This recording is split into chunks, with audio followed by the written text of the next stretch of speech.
everybody, welcome to our first stream. We're going to go around the table and introduce ourselves, but first, a round of applause for finally getting this together, and we're able to stream for you guys. We're super excited. This is Campaign 3, Session 1 for us.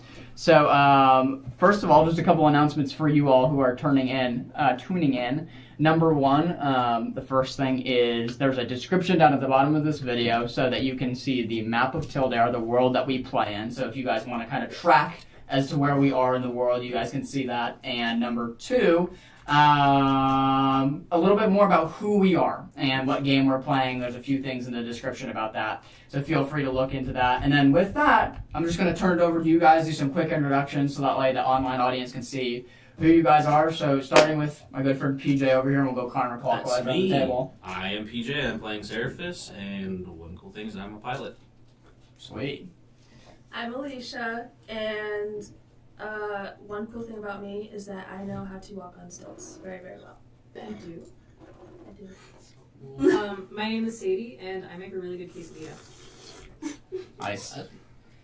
My name is Carter, and one cool thing, I keep a full-sized fake skeleton in my car at all times. I saw you on the road, and I saw the skeleton before I saw you.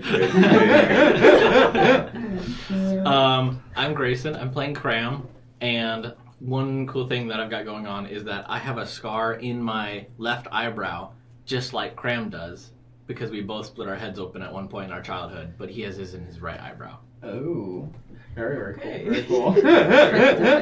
Adventures. I'm Annabelle.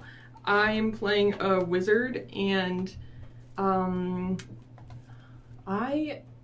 thought of a cool thing, but now that doesn't seem so cool compared to everyone else. That's okay. So I will just go with, I am strangely obsessed with Formula One racing. Oh, okay. I didn't know that. F1's big nowadays. That's on the rise. Yeah. Right. That was a really in cool the car one. with my brother earlier today, like actually. That's a really cool one. Hello, everybody. My name is John. I will be the DM for Campaign 3. And there might be a couple occasional other ones that rotate here and out. We'll see. Looking at you, Mr. North, over there. But I would say fun fact about me, probably like the best meal that I can cook is probably going to be like some steak and mashed potatoes. That's like my go-to meal if I had to cook something. With that, we're going to jump into prayer requests. This is something that we always do with our table just to get started. So when you're all ready, I'll write them down and then we'll pray over the table. And there won't be any recap because this is session 1 and then we'll get into the game. So table's yours, guys. What do you got? What can we be praying over for you? My job doesn't pay me enough. Real. And so I might be looking for another job. Yeah. You got it. My boss, who is the owner, is also consistently 20 to 40 minutes late to pick up for take over my shift. And so I told him yesterday that I'm just waiting till 10 minutes after and then I'm leaving. And he didn't like that. That's stressful. That's not easy So to deal with. So prayer for courage to be able to deal with that with the minimum necessary force. So I'm not being spineless, but I'm also not being an a-hole about it. Yeah, absolutely. Definitely can be praying over that. Yeah. Anybody else? Could you scoot a little bit closer? Thank you very much. I have praise. Yeah, go for I it, might dude. have a few different career options after school's done and all that good jazz. So Okay. that's definitely good. I've been hearing that my name's been being thrown around, so it's good. That's really good, dude. Any like specific ones that you're really hoping for? Not sure at the moment, but I have a couple of options that I would be willing to go for. So Sure. I don't know which one it would be, just depending on what it actually consists of. Consist of? Yeah, I got you. Cool. Anybody else? Anything else we can be praying for, y'all?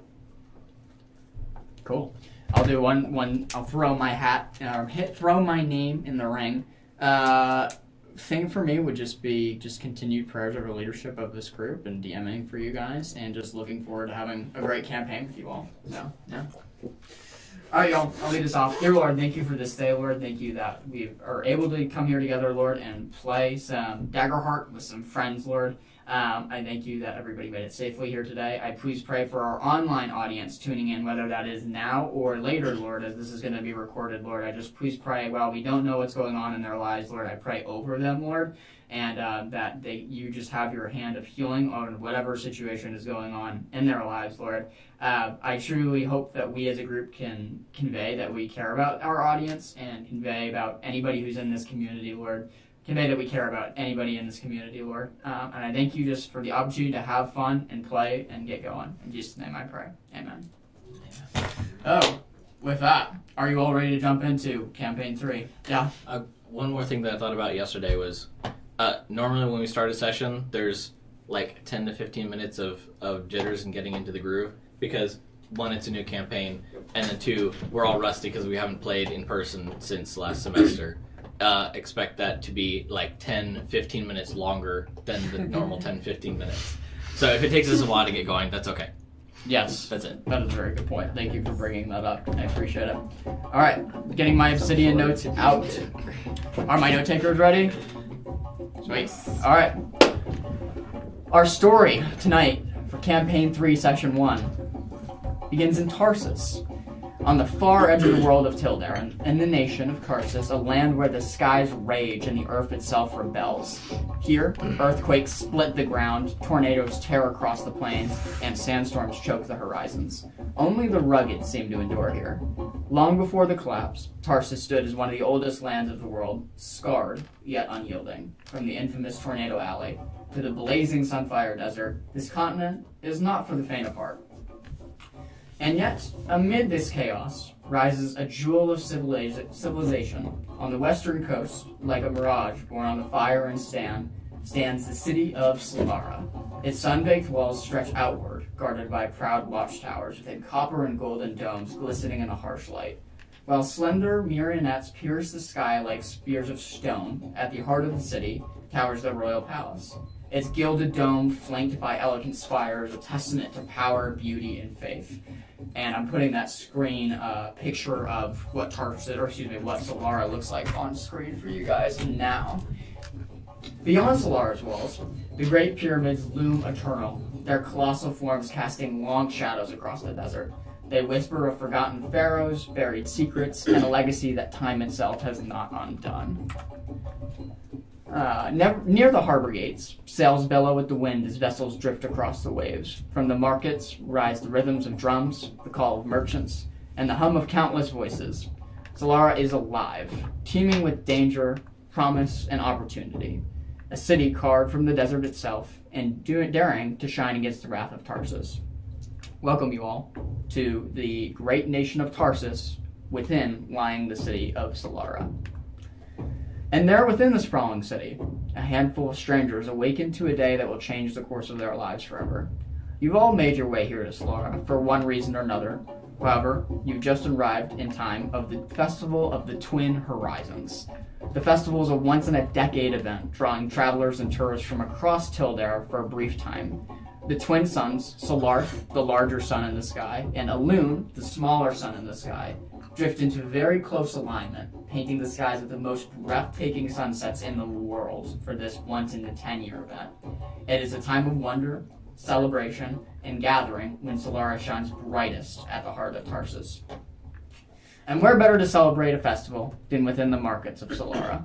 The district is alive and colored with people and sound. Rows of vibrant tents and painted carts crowd the streets, each overflowing with trinkets, charms, and exotic goods from faraway lands.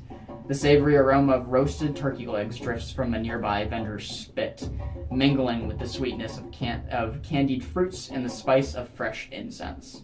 The hardened dirt paths are packed with townsfolk and travelers alike, moving shoulder to shoulder as they barter, laugh, and haggle with practiced ease.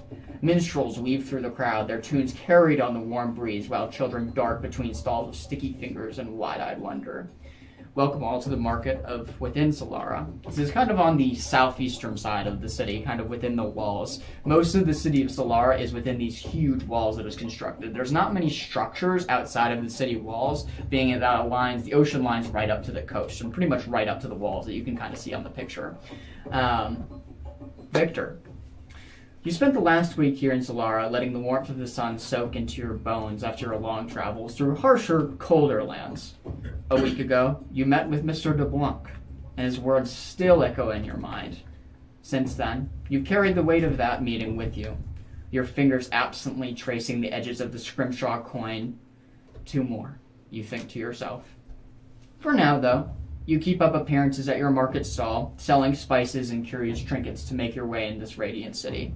Around you, the market district bustles with life as the workers string banners and musicians test their instruments in preparation for the coming festivities. You take especially keen interest in the band of musicians getting ready to play their tunes for the festivals of the Twin Horizons. Victor, would you like to introduce your character for the party, please? I can indeed. Victor, I suppose, depending on where you come from, is rather average looking. He's tall, but not insanely tall. He has curling ram horns that kind of frame his face out, ears pierced with various metals, and probably the most striking aspect of his appearance is the somewhat traditional-looking adventurer's robes that are striped with colors that most people would not be able to afford, though it looks worn and faded by years of hard use. Perfect. Love that.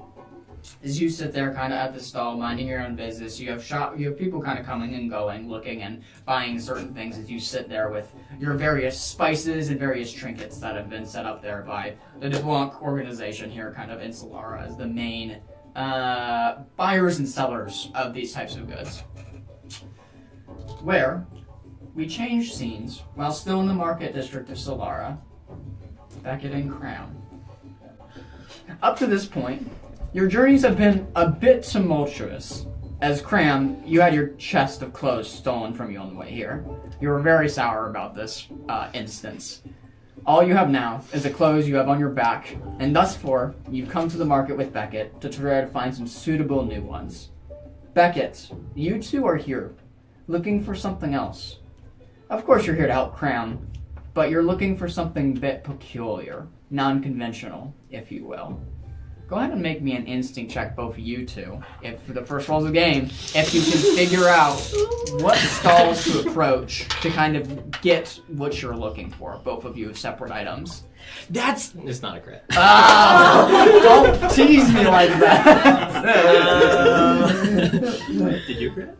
No. Oh, okay. Almost. I got a 6 and a 5. So. 11 with? Well, I also have an instinct. Oh, okay, go for it. That, so 12 with hope. 12 with hope? Okay, sounds good. By the way, audience, we're playing Daggerheart. I don't know if I said that. Sorry. That might be a little bit of an important note. Rules for that can be found in the description of the video. Okay, so 12 with hope. Go ahead and take a hope for yourself. Everybody's hope should be at 3. Yours should be at 4 now. And then I'm starting with my max fear at 7. And Mr. Morton, what is yours? The roll? Yes. It is 9 with fear. 9 with fear. Okay, sounds good. As you both meander through the maze of stalls, and that this makes this bizarre kind of amongst the sand dunes, you look about. One stall catches your eye. It looks to be manned by a fawn man as he's kind of like arranging the stall, talking with patrons back and forth. There's a various amount of curiosities laid out on this booth, from spices to interesting garb, and a few other things that might catch the appealing tourist's eye. You both probably think that's the best place to might find both of your needs. As you both start walking in that general direction, will you both please describe your character for me, please? You want to go first? Sure. When you see Cram, he's a very small, 3'4", goblin crossed with halfling, although he might tell you otherwise. When you look at the top of him, it starts off with a huge hat with the brim and a large shape of a leaf spiraling up in sort of the top of a wizard's hat, and it is green with green moss growing around the edges of the rim, and moving down from that, he has spikes and splotches of brown hair poking out from under his hat, pushing down a little bit longer than it should be in the back. Not exactly to a mullet, but without more care, it might get to that point. You see his face. He has big, round eyes and a round nose that's squished a little bit into his face, and big teeth that kind of, not aggressively, but just in a clumsy way, poke out between each other. And these big floppy ears that get pressed down by his hat, with his left ear having a chunk or two pulled out of it from something you might not know. As you go down, he has two little tufts of hair cupped in twine that are sticking out like little ponytails that don't quite reach his shoulders. And around his neck, he has a bright red bandana that hangs down, covering where his covering the top of the rest of his clothing. Under his bandana, he's got a wooden necklace with 5 leaves on it that he is can only be seen partly because of the bandana that's covering it, and that is sitting atop of a loose linen shirt, long sleeve shirt, which is then covered finally by a small pair of overalls, flipping forward and linking onto wooden buttons on the front, with a loose flappy pocket that seems to be carrying a thing or two in the front of it, which only extend down to about his mid-thigh and are bunched up to be shorts on the bottom of overalls. And if you keep going down, there are knobby knees and no shoes, just barefoot and dirty there at the end. And he is trailing closely behind, paying close attention to what's going on around him, and the other person who's just a mite bit taller than he is, who would be Beckett. Beckett is 3'6", so she's a halfling, and a little bit tall for a halfling, but still not quite as tall as a dwarf would be. She has very curly red hair cut in like a mullet, and she has blue eyes and a nose that looks like it's been broken 100 times. It's very crooked and scarred, and her ears are, or one of her ears is pierced. She's got like little vials of black something or other around her belt, and she's wearing like traveler's clothes. Can you see her arms? Can you see her arms? Yeah, you would probably be able to see her arms. That is a good point, because she does have a lot of tattoos as well that are like just laced across her arms and up her neck. Sure.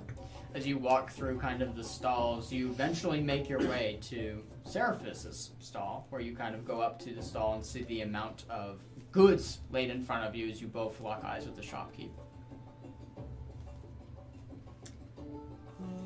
Okay, well, I guess Beckett will step forward and just ask the shopkeep, do you happen to sell any articles of clothing here? My right small Yeah, that's him. Oh, yeah. okay.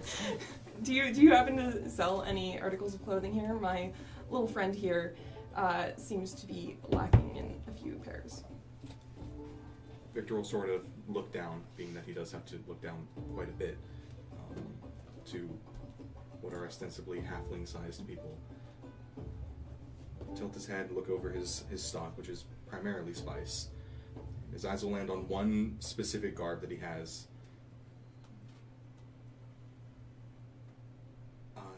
Yes, I do. I don't know if you can afford it.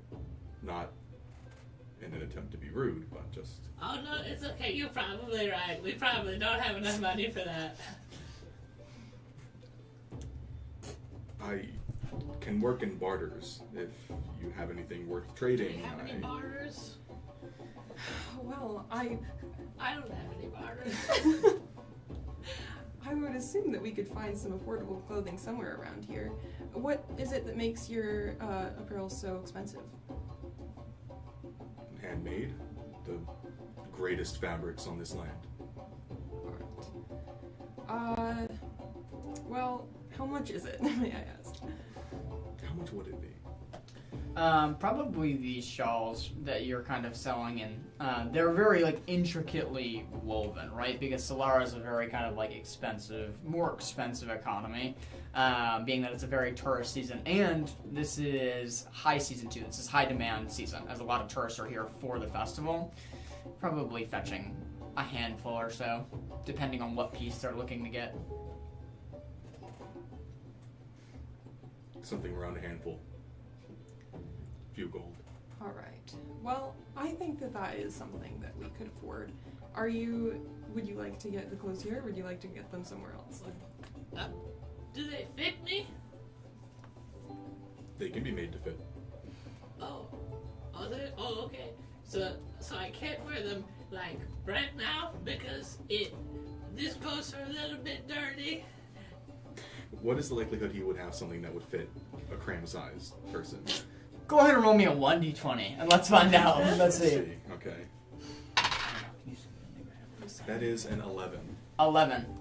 We'll say, just by happenstance, you have something that it will be very, very long on cram. Like, it will droop down quite a bit. It'll look more like a dress, unfortunately. But it will fit. It's usually meant for, like, a halfling size or dwarf sized person. Okay. Victor will lean down and retrieve that and hold it up. Unfortunately, it will be a little long, but it should work. Is this like? I'm not trying to be rude, but is this like a small skirt for a giant person? No, this is meant to be a longer robe for someone who is slightly taller than you. Should I have a robe? You know what, Cram? I don't know if these will fit you the best. Maybe we should try a few other stalls. Okay. We're not going to buy it. I have other things than clothes as well, if you are looking to purchase anything else. Can I wear the spices? You can buy them, and what you do with them after the fact is on you. I don't think it's going to work very well. Do you happen to have any rare ingredients, you might say? How rare? It is my first time visiting. I don't know exactly how rare they would be in the city, but I am looking for a few items on this list, and in particular, wandering tortoise tears. At that, you'll kind of see Victor straighten himself up a bit, look around, nod, kind of look you two up and down, see the various tattoos and just general like countenance of Beckett. Give himself a little nod, then he'll reach back behind the counter and pull out a smaller container, open it up. And would he? You would. He would. As you open it up and look in this kind of chest, you see in red velvet, like kind of red velvet covering, these 3 little vials. Inside these little glass small vials that are about yay big are what looks to be, at most, 2 to 3 drops in each vial of this semi-translucent liquid. You've never handled these before, but it is labeled Wandering Tortoise Tears. He'll turn it towards Beckett. How much would you charge? That's a good question. I'm going to actually throw this one back to you, my friend. As the stall temporary owner, what would you say is a fair price for these? How much has it cost Victor to live in Solara for this week? Oh, it's costed a couple handfuls by now, even at the cheapest place of the... Oh, I can't remember the name of the hotel you're staying at, but... Skrell's Rest. The Skrell's Rest. It's a couple handfuls. Okay. A couple handfuls. But that's the stuff, right? Like, that's the stuff that we've been looking for. We That came is- all the way that here is just to the get stuff. the stuff. Yes, Graham. So That is what we're looking for. that seems to cause a little disturbance with you. Do you not have a couple handfuls? I do. However, I am a bit short on coin at the moment after a very long travel to get here. That's okay. I can think of another way that you can acquire these. How's that? I need help. And you two look like a couple who could help me. What sort of help? I need to retrieve an heirloom. Okay, I feel there must be something more to this. There might be. He seems really flippy shady. Good job listening to your instincts, Graham. Thank you. What do you think? One second. Can we just have a moment, please? Thank you. Absolutely. What do you think? I think that your instincts are correct. However, I also think that this is a very good opportunity to acquire the item we're after without using up the rest of our money. But what if we die? Well, we will we'll avoid that if possible. Okay. We're gonna get a little bit more information, I think, before going headfirst into danger. Oh, okay. Then I can do that. If you're going to do that, I think we can do that. Okay. All right. So, how much more information can you give us about this heirloom?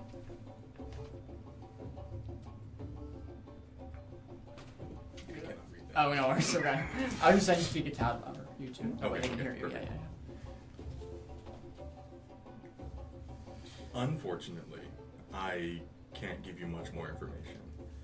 It shouldn't be under threat of harm, but it is under some time constraint.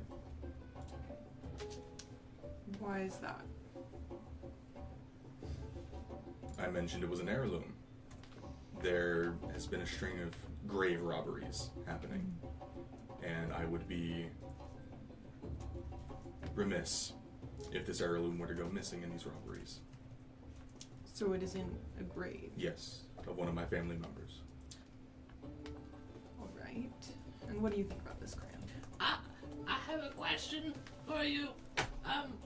Miss, what's your name? Victor. Mr. Victor, sir. What sort of things do you weave with this heirloom? I don't have very much hair to go around, and she doesn't either, as you can tell. So does it also come with hair? You seem to be mistaken. Not a heirloom, but an heirloom, as in something passed on through generations. So, what are you supposed to weave with wind? You seem to have lost me. Well, you said it's an heirloom. Do you hear voices on the wind as well? How does he know I hear voices on the wind? I don't know. I didn't even know this. Should I lie to him? Trust your instincts, Graham. Do what you think you should. Is this just fully within earshot? I'm guessing. You all are like right next to each other. It's your booth, but like you all are like right next to each other, and it's pretty easy to distinguish what each one of you are saying. I do hear voices in the wind. Can you weave the voices in the wind into air clothing? I shall have to ponder on that. Oh, okay. So it's not an heirloom and it's not an heirloom. What does it do? It has sentimental value. I would like it to be kept within the family. Okay. What does that mean? So do you have anything left over from your time before you met me that you hang on to? Yeah, I have acorn's flower crown tucked in my pocket right here. So it's like that. He hangs on to it because it's a little bit of his past and it means something to him. I wouldn't sell for money, but I also wouldn't sell it for money. Sure. Okay, I will not sell your heirloom. I appreciate that. Wait, what was the question again? What are we supposed to be doing? We're retrieving the heirloom for him. Oh. So, are we helping him retrieve the heirloom, or are we retrieving the heirloom for him? Well, that's a very good question. Why don't you ask Victor over here? Are we retrieving this heirloom for you, or are we helping you retrieve the heirloom? I would be going with you. Okay. He's taller than us, so he would get hit first. That is a fair point. Alright, so if you'd be coming with us, and you know where it is, what is the reason that you need us to accompany you? I told you there are grave robbers about. It would be unsafe So for me it's to go alone. simply for your protection, just in case. Yes. Alright. As the conversation concludes, sorry to interrupt you if you were going to say something, or continues, not concludes. Ivy and Valentine. At about this point in time, you would have made your way into the markets. As both of you step in to see the very bustling and hustling market in front of you, filled with probably 50% people who reside there, but 50% tourists as well for this festival. You find yourselves very weary from your earlier appointment. Your one lead on finding the missing princess, which turned out to be utterly fruitless. The man was nothing more than a traitor to the crown, spreading lies about the Northlands, with no true knowledge of the matter. You've both dealt with him in the manner that you deemed fit for the situation. Now, stomachs growling and energy spent, you've come to the market in search of food and drink, having gone the entire day without a proper meal. You both come kind of in and looking for food about and seeing kind of what's available for you. Would you both like to describe your character for me, please? Go for it. Okay. Valentine she's a young human girl. She's probably around early 20s. She has this bright shock of golden blonde hair. It's very long and kind of choppy. Like, anytime it gets a bit too long, she just kind of takes some scissors and snips it. She is wearing very finely and beautifully crafted clothing, except right now she looks miserable. She carries a parasol to protect from the heat. It's very pretty. It's red and black and gold, similar to the rest of her clothing. She's got this red long sleeve dress on that is probably very dusty at the moment, which adds to her misery.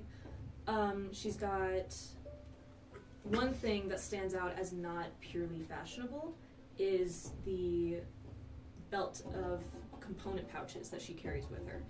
That is the one thing that she has that is purely for practicality. And given how those are obviously very, very nice as well, she got the best one she could to match with her outfit. And she's probably hanging as close behind Ivy, just trying to get some of the shade, but then also lifting the parasol really high so that they can both get underneath it. Yeah. The shade is helping a bit. It's about 110 Fahrenheit out right now, as the twin suns has made their final peak into the midday. The heat is just raining down as it's just getting to that point where you can see when you're on a road or a tarred area and you can see the heat waves emanating off of it. That's the point that you're getting to where you're just sitting in the desert seeing these heat waves start coming up. With that, Ivy, would you like to introduce your character?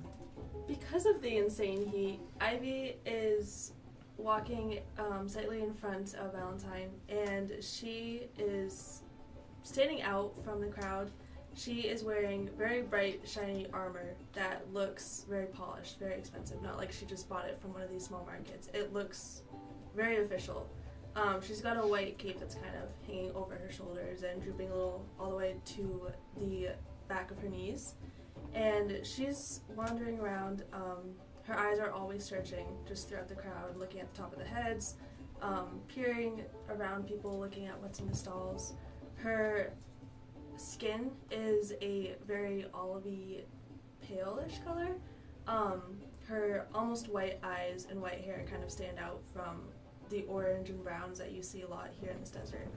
And she's trying to just have a neutral face, but she's dying in this heat. She is not happy, and there's just sweat slowly going down her face. She is absolutely miserable.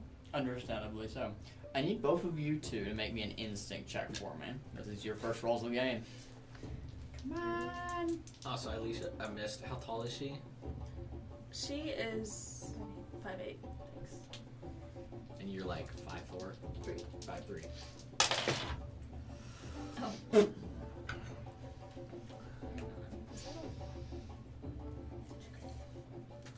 Is that a crit? It is. It's a crit! You're on your first roll of the game, a first crit. That's the best it's gonna get. Valentine, and then I'm sorry, what was your roll, Alicia? I got 12. Okay, with? Well, it was with hope, so. Okay, alright. Ivy, with the amount of crowdedness that's in these market stalls, your attention is averted in several different places right now as you're just kind of like very, very close to Valentine, making sure like there's no ambush that's going to come out anywhere, you know, being very militaristic, kind of watching out, just being guarded. It doesn't look like a place that, you know, would pose an attack, but just to be alert. More towards your vigilant side, Valentine, as kind of knowing that this area is no harm, you start examining the patrons and the people that are meandering around this market. Would you quickly recognize somebody in the stalls? One Victor. It looks like he's talking with a small halfling and goblin as they are going back and forth. You can't tell what they're saying, but it seems like it's an escalated conversation as it's seeming to get more passionate, not necessarily angry, but more passionately like up one level and one level and one level of conversation. You're about 15 feet away. Ivy! Am I missing? What? Yeah, I know that guy. Which guy? The fawn, look up. Oh, Yeah. The tall one? Tall, yes, yeah. You know this guy. I do! Yeah, we like go way back. Okay. I know you're like super hungry and thirsty and hot and itchy and like dying because me too. You want to go talk to him? Can we? How long is this going to take? With him? A bit. If it takes too long, and I wander off, I'm getting food. But I won't go too far, of course. Okay, but how do I know if you're dead or not? I'm not gonna die. Okay, but how do I know? I fine. I'll stay with you. But please don't drag it out. You'll like him. He's nice. Okay. I was like, Victor! At that, he's going to be entirely pulled away from whatever he's talking to you two about, and immediately shoot his eyes in the direction of a voice which he would very quickly recognize, and be met with such high energy, which he would not have, being that he's been spending his days out in the heat, in the sun, for a week at this point. But he will respond in kind. She grabs Ivy's hand and is marching over. Sure. Victor! Hi! Marching Hi. over right away. You're still in your stall, right? Yes. Okay, so you yeah. marching up to his stall, you get a clearer look at these two. As it seems like a small halfling kind of with a goblin as they're looking and perusing over a certain amount of things, the one of which is curious to you. It looks like almost like a briefcase-like object covered in red felt with 3 little vials in it, as they're both kind of examining it and talking softly to themselves. I'm going to like lean down and poke like right over your shoulder and go, what you looking at? Who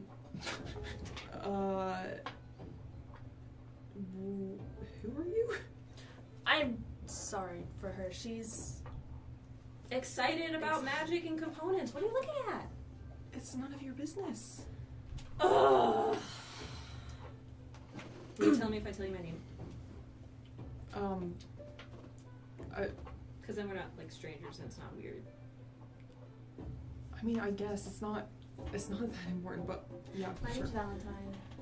Beckett, Pleasure to meet you. What are you looking at? wandering tortoise tears. Ooh, for what? Now that I will not tell you. Hi, Victor. Much in the same manner as when they first met, he's going to give a very exaggerated bow. Valentine will curtsy. This is Ivy. We're really hot. Do you have like water? Maybe? I think someone stole my flask. Victor will reach down into his bag and presumably have a canteen and will hand it out. Thank you. Here, you take it. Unscrew it Yeah. and take it. As you take a swig, you realize how briny the water is, as this is not just any ordinary water, this is a mix of cactus juice and water, and this is what Solara does to try to preserve water, as there's not a lot of fresh water here. This is the desert, after all. So what they do is they take what little water they have and mix it with cactus juice to make a very briny drink. That's not water. Here, you can have the rest of that. Swig. You get the same experience, yeah. Wow. Thank you. You get used to it. I hope so. What brings you here? Recovering an heirloom. Okay. How cool is it? I think you would know. Okay, cool. Do you help? Of course. Yeah, Absolutely. Miss Valentine. As much as I'd love to help this nice man for offering that water, we still have a mission at hand that we need to continue. And our last sleep was a bust. And I think that we should keep looking. Where? In the middle of the desert. Do you have better options? He's not gonna know. He knows a lot. You know a lot. I tend to know some things. He knows some things. How Of a lot of things. do you know this man? May I Oh. ask? He was in my house one time. One time. Yeah. She Mrs. invited me in. I didn't just walk in. Oh, I feel that's that too. worth I mentioning. assumed Sorry, that. yeah, I should have said that. Yeah, I invited him. And you didn't know him before he was No. invited to your house? No. And you, sorry for my assuming, but you walked into a stranger's house?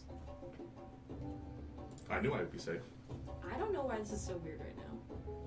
I feel like we're getting half context and not all of it. And I know I'm not technically part of this conversation, but now I'm curious. So, if you'd mind elaborating. On which part? Why was he at your door? Why'd you invite him in? Oh, he Who wasn't is at my he? door. Okay. No, he was like out on the street. And I said hi, and Uh-huh. do you want to come in? And was there a reason? Or are you just like to invite? He seemed cool. Okay. Alright, that's all I need to know actually. That's fine. Am I missing something? Not from my own recollection. Yeah. Okay.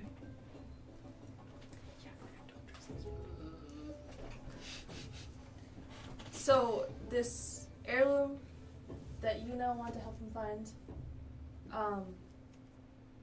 where is this? Is this somewhere local or Just outside of the city. Relatively close. is this like a easy, quick mission? Oh, definitely. Okay.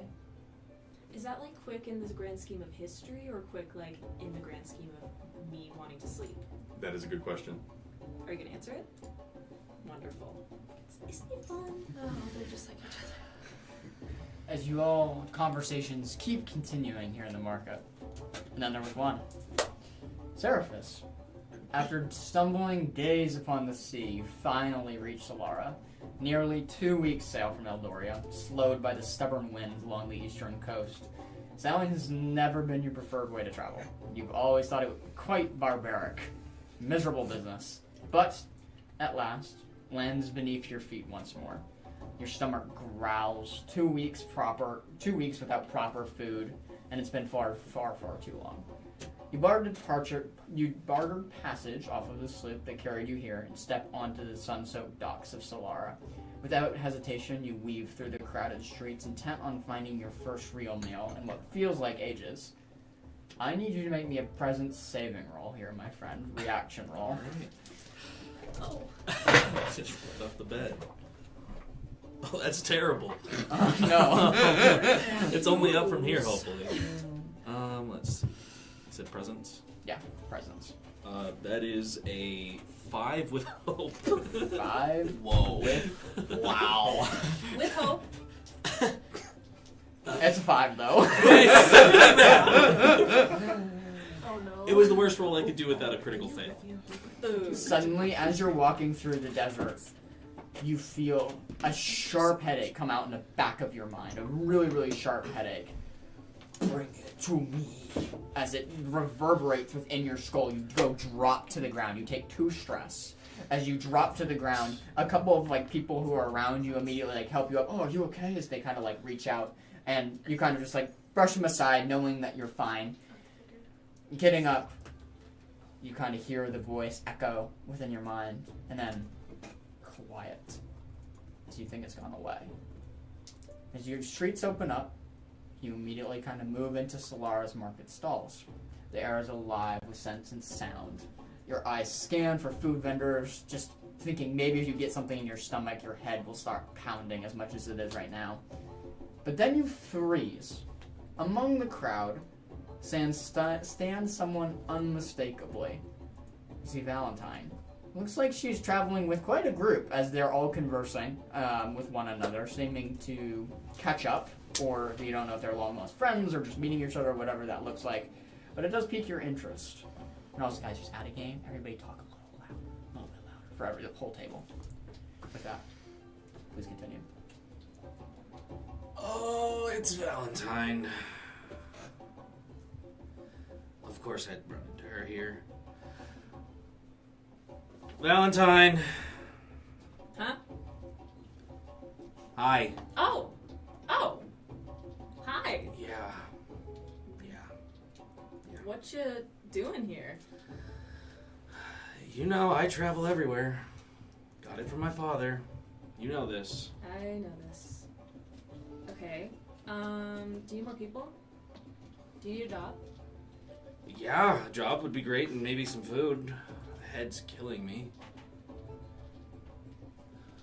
How's 5 people? I have a question. So, if you have enough people for your job, and you have the tiers, do you think maybe you could do the job, and we could not do the job, and have the tiers because it's still getting done? No. Well, but it's done.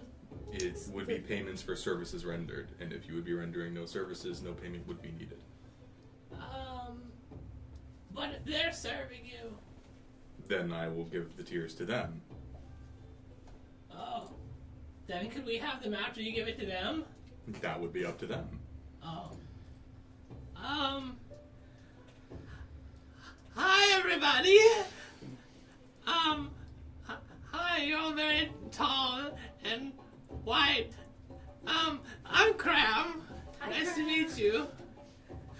I didn't tell you what my character looks like. Oh, I'm so sorry. My character is I'm so not sorry. white whatsoever. That was my bad. That was my bad. I'm sorry, I didn't see you. That was my bad. Give me a description of your character, So, please. I never forgot Seraphis about that. is a elf infernus. So he has dark horns. Go upwards. Elf ears. So he looks a little off. He has very much an elf-like stature, but his skin is charcoal gray. So he is very not white. His glowing gold eyes, his clothing, he wears black robes with gold trim, and he has leather armor underneath, and he has what looks like tattoos, but they're not tattoos. But they are everywhere. All over. You can see them. Face. Everywhere. Oh gosh. That's what he looks like. He's about 6'6". Well, some of you are more elegant, others less. I just had a request. Don't looking at me very intently. Yes, but you need to speak up. You need to give them your proposition. You said your name's Cram? Mm-hmm. I'm Cram. My name is Cram. And oh my goodness. Was that long enough? Should I be longer? That was perfect. Okay. What's your name again? Victor. Mr. Victor here. He needs to get an heirloom, and from a grave, and he will give us tears if we get the heirloom back. So I was wondering if maybe we could go inside where it's not as hot, and you guys could get the heirloom, and then it would be done, and he could give tears to you. And are you all a group? Do you know each other? Okay. Kind of. You did? Oh, well, could you then kind of give us the tears after he gives you tears? So, you sit in the shade and don't work, and we go work, get paid, and give you what we earned. Oh no! Well, he's paying us, but first he's giving it to you, and he'll pay you something else. I think. I don't want to put words in your mouth. If they don't want the tears as payment, then I wouldn't give them the tears as payment. I do want the tears as payment. Then I will give you the tears as payment. What tears are we talking about exactly? I hold out the wandering tortoise tears. Very fancily decorated chest. And those are what exactly? Well, you can use as like an ingredient. You For could- like magic. Magic, right? You can also put it in pie.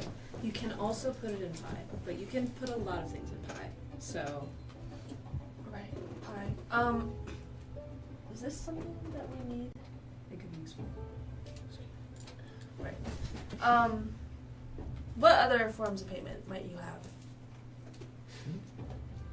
Unfortunately, I am rather light on gold. But I'm sure Mr. DeBlanc would not mind if some things from this stall were used in a mutually beneficial endeavor. Right. And these tiers are your best offer for this task at hand. They are. Each one is worth quite a bit of gold. I see. And you want us to give these tiers to you while you sit down? I don't think that would be a good thing to want anymore. They're going to take the tears from us if we don't get them first. It's a very good observation, Cram. Very good. Oh, Yes. So we will accompany you. Thank you. Hey, how about you? I'd do anything for Victor. Oh, do you know Victor? Yes. Oh. Yeah. Okay. Last time we met, it was a little awkward, but It was fine. It yeah, wasn't too awkward for me. it was very awkward for me. Hmm.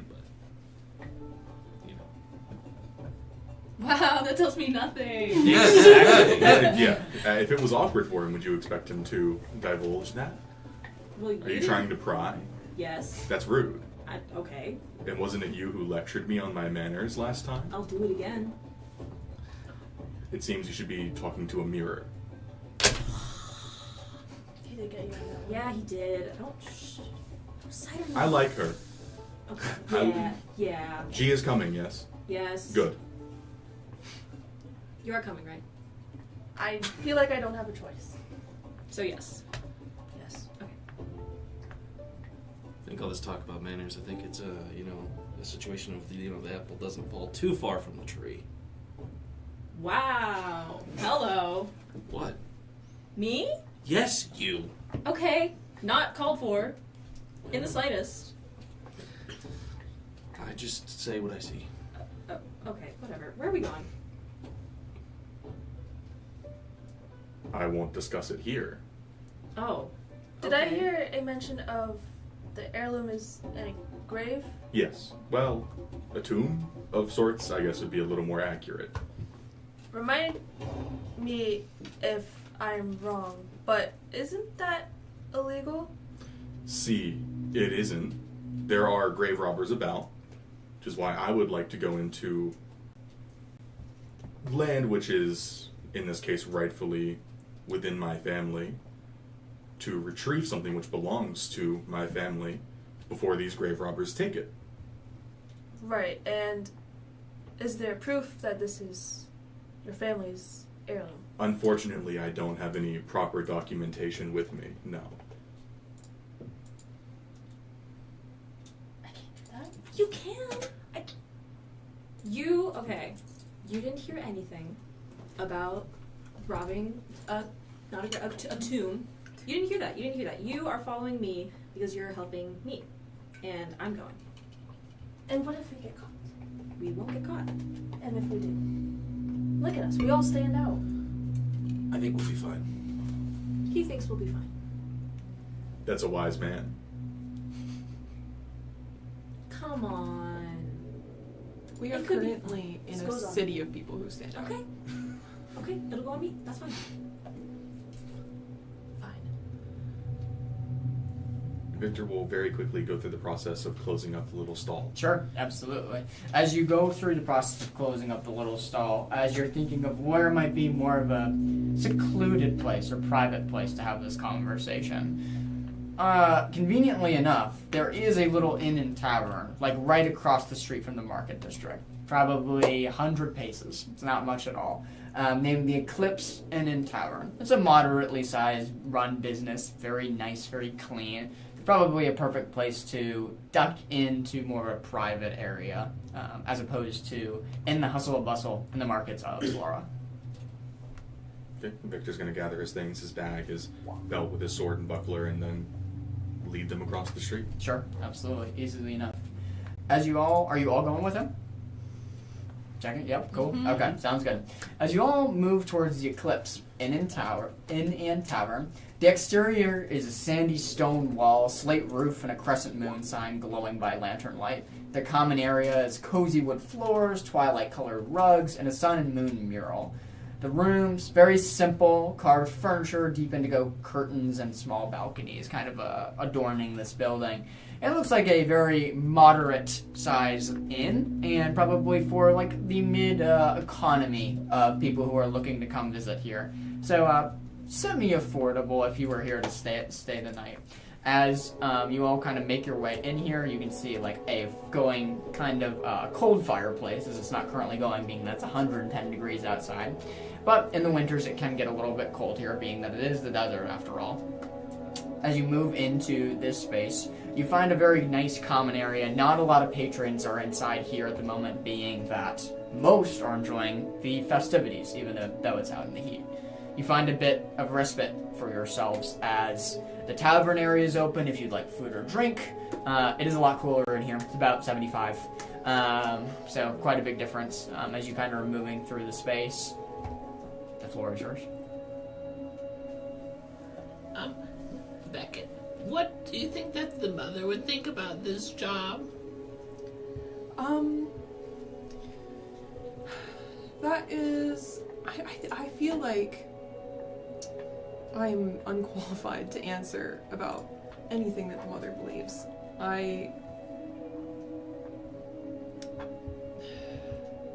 I don't think that there are very many people who understand her, and I don't count myself as one of them. But feel free to ask her yourself sometime. So bad? I don't know. Oh, okay. It would be really convenient if there was like a judge or a scholar of some sort around. Sadly, we don't have one of those. Yeah, it's unfortunate. Okay, I'm going to close my eyes and ask, but just keep going. I'll hold on to the back of your shirt.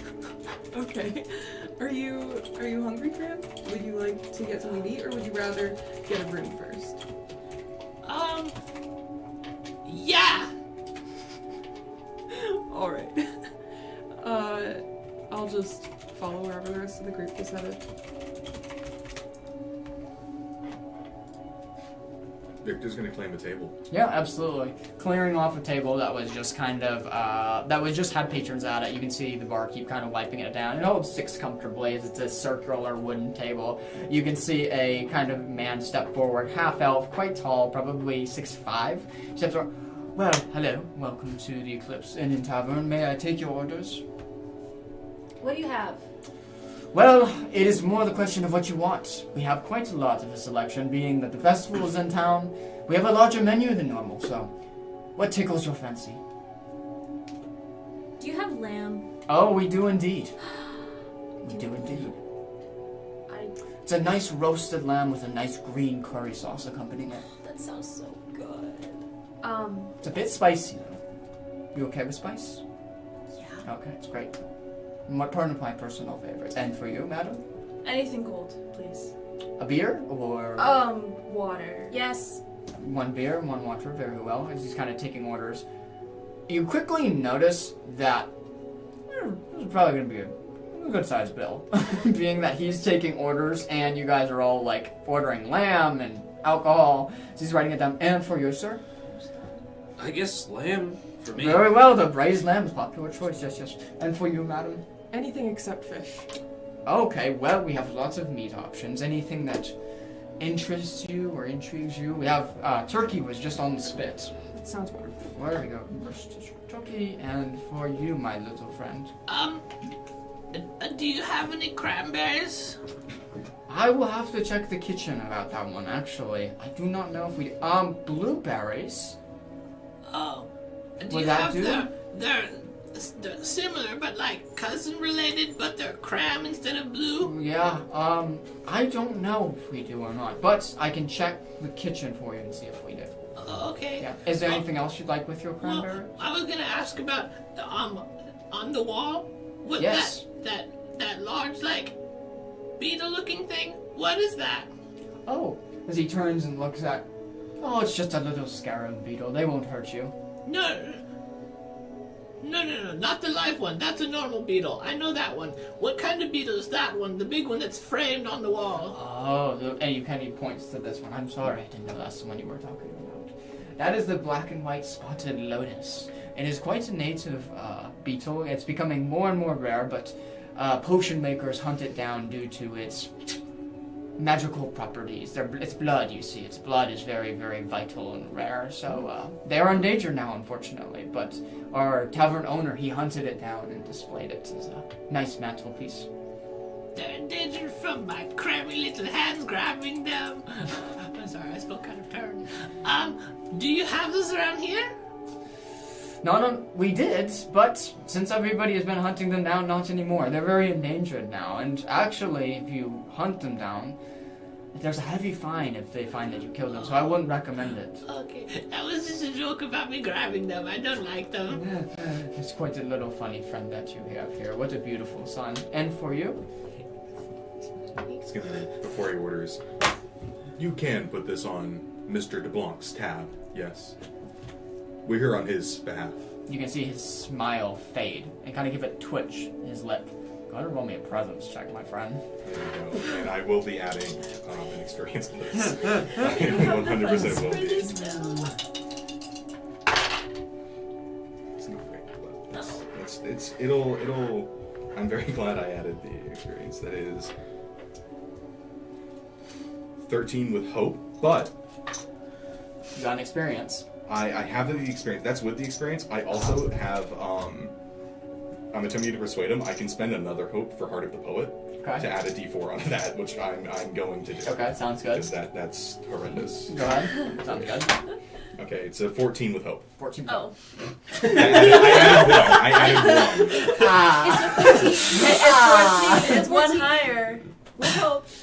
14's pretty good. 14's great. almost There's close. way It's too with much hope. negotiation going on this side of the table. But guys, it's a 14. It's a 14, I promise. It's close to 15. 15's halfway to 20. 15 is 20. Quick math. Quick math. That's funny.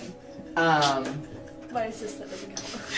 He looks at you, looks deeply kind of into yours. I didn't know you were employed by Monsieur de Blanc. The employment is rather recent. Around a week ago, we spoke to each other and came to agreeable terms. Intriguing. I don't even see Mr. de Blanc in here myself very often anymore. Is he doing all right? Is he out of town? He, at this moment, yes, he is out of town.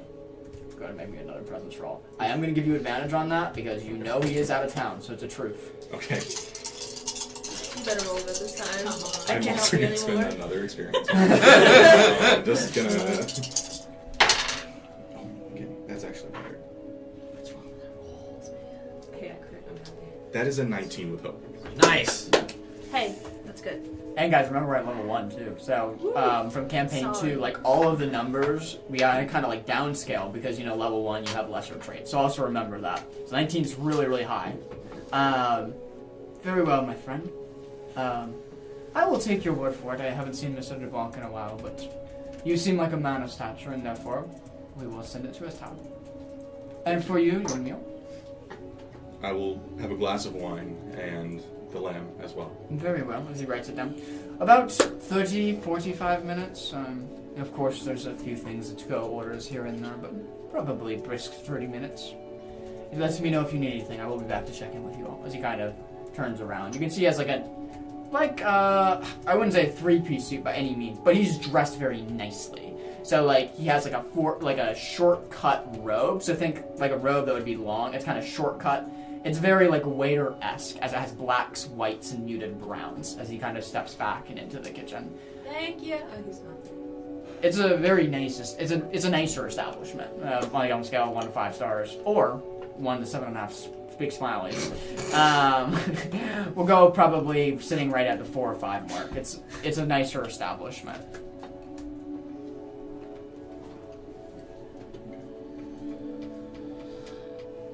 It was very kind of you to put it on a tab. They're not going to mind. We'll be out of town by the time he returns. Who is this guy? An acquaintance. In a good way or a bad way? Neutral. Oh, okay. Is he actually your employer? For now, yeah. That stall belongs to him. Okay. Technically, what I'm offering as a reward also belongs to him, but again, we'll be out of town. Yeah. He'll understand. He's a very understanding man. Where is he? He left for the festivities. I didn't gather where. Oh, okay. I'm assuming he doesn't like the crowds. He hates the crowds. Makes sense. Beckett, did you notice that man across the table, he has tattoos like you? You guys are matching.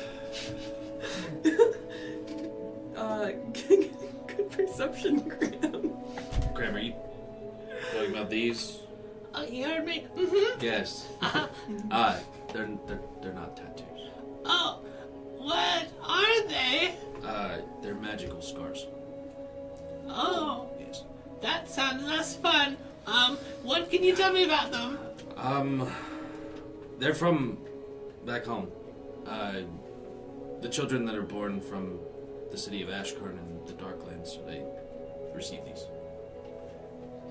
So you were born in a what? The Darklands. Oh, what is that? I would like to know more too. I remember seeing it on the map as we were tracking our journey to come down here, but I don't know if I have ever come across anyone from the Darklands? What's it like? Yeah, it's well, very dark. The only light that we get is really from the moon whenever it's full.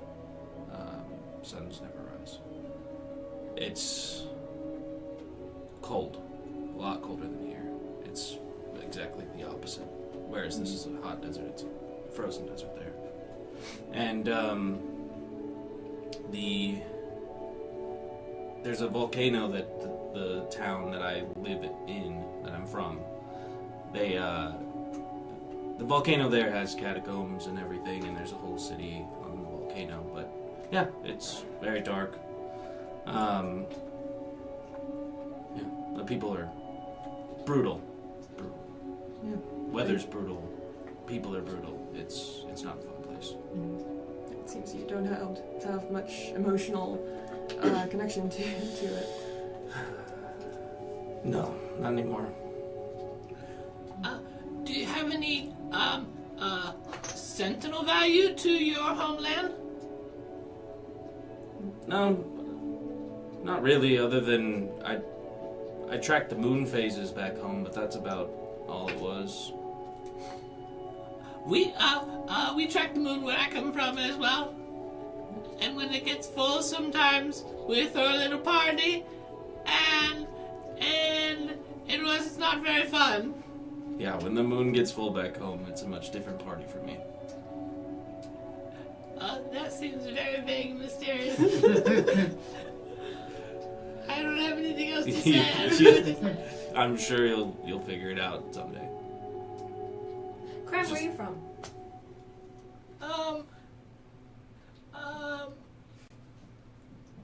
Can you tell them where I'm from? I'm going to pee myself.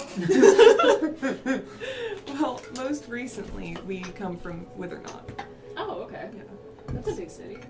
It is indeed. Cold. Yeah, it's home. But it is nice to experience some weather other than just chilling winds all the time. Fair enough. And you? Where are you from? Oh, I'm from Ravensloft. Oh, not too far. From Withernot? From Solara. Oh, yeah. It's like maybe a couple 100 miles, give or take, but not Withernot. Yeah, of course. So, do you buy into the whole mother thing? Not as the church preaches it. Yeah. It's she's definitely a mystery, and I don't think that it is proper to try to define her and her rules the way that they do. I think she's stuck up, but that's just me. Maybe the church is stuck up. That's a good point. Is Mother big everywhere? Sorry, can I say that? I'm from the Northlands as well, so it depends on the person and their beliefs. Where I'm from, Northlands, but I haven't researched much into it, so my opinion is just mine, give or take. That's fair.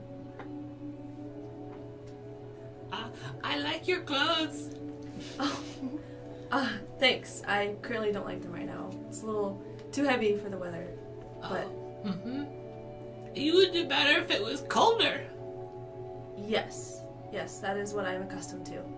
Drinks are served. Don't let me interrupt the Great. conversation as he starts bringing the drinks out. Food not yet to come, but the drinks have been delivered.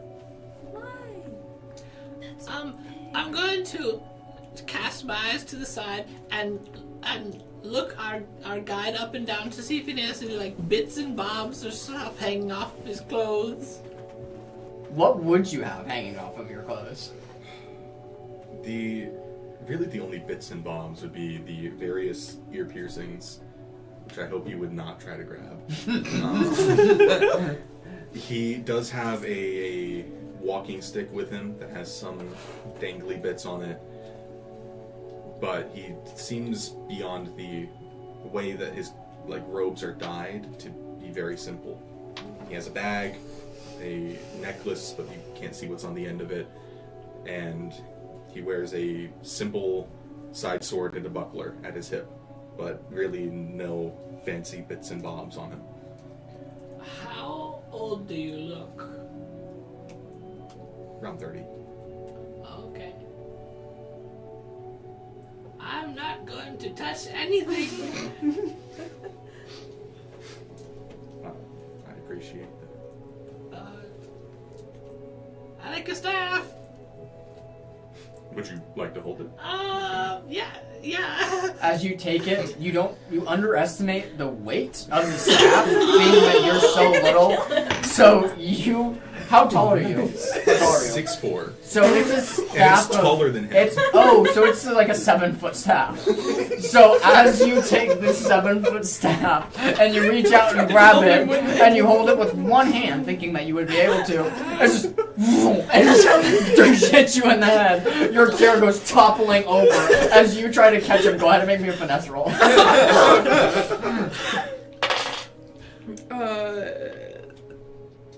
Where is that? Oh. That's only an 8 with Oh, you do not catch him. As the staff hits you and hits your head, you immediately fall back right in the chair, and the wooden chair hits the bottom. No damage or stress has been taken, but we'll say one stress. We'll say one stress has been taken, but you remain unharmed and just a bit bruised. Do I take stress too? No. You can have it back. I can't pick it up for you, but it's there on the floor. He'll pick it back up and keep it at his side. I'm so sorry about dropping your staff. It's just wood, it's okay. Oh, I need to go to the bathroom. I'll be back. Where's the bathroom?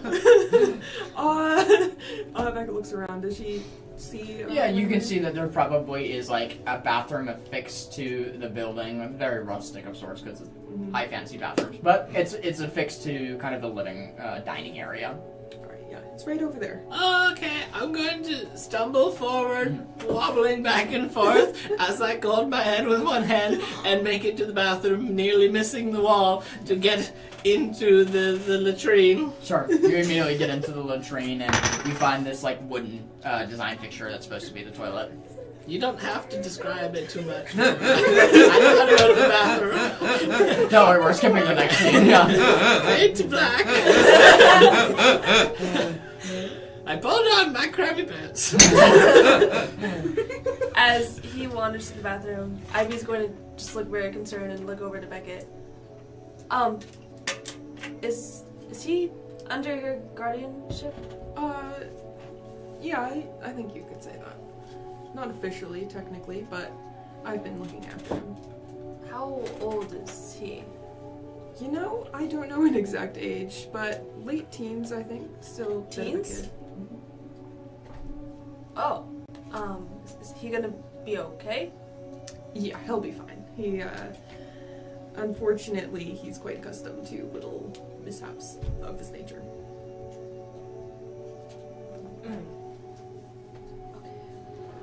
I'm drinking this. I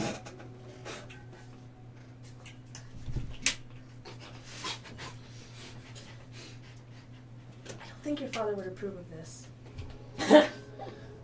Probably not. My mother would. Would she? Yeah. So, let me get this straight. You know him I know him. from inviting him into your house. Yes. And you know him? Kind of. Kind of. It's a long story. Right.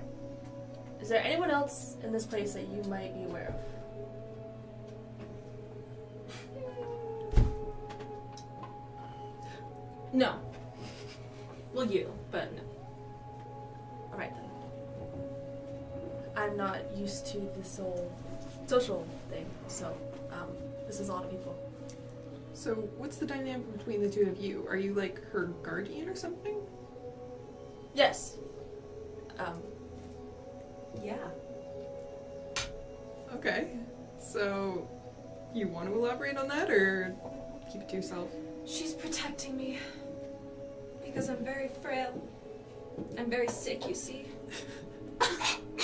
Victor's gonna be stifling a laugh as she's doing She's of the importance, and it is my duty to protect her on her travels. I can see you have your work cut out for you. Yes. Yes, I do. But she is a joy, nonetheless. You want some? No, I'm You good. sure? Yeah, Okay. It kind of sucks. I've been told. You are from the Darklands. Yeah, that's right. I have been there, I want to say once or twice. Have you gone through any of their intensive training courses? No, not really any intensive training courses. My mother ran some of them at one point, but I didn't go through them because she just trained me what she knew. How similar do you look to your mother?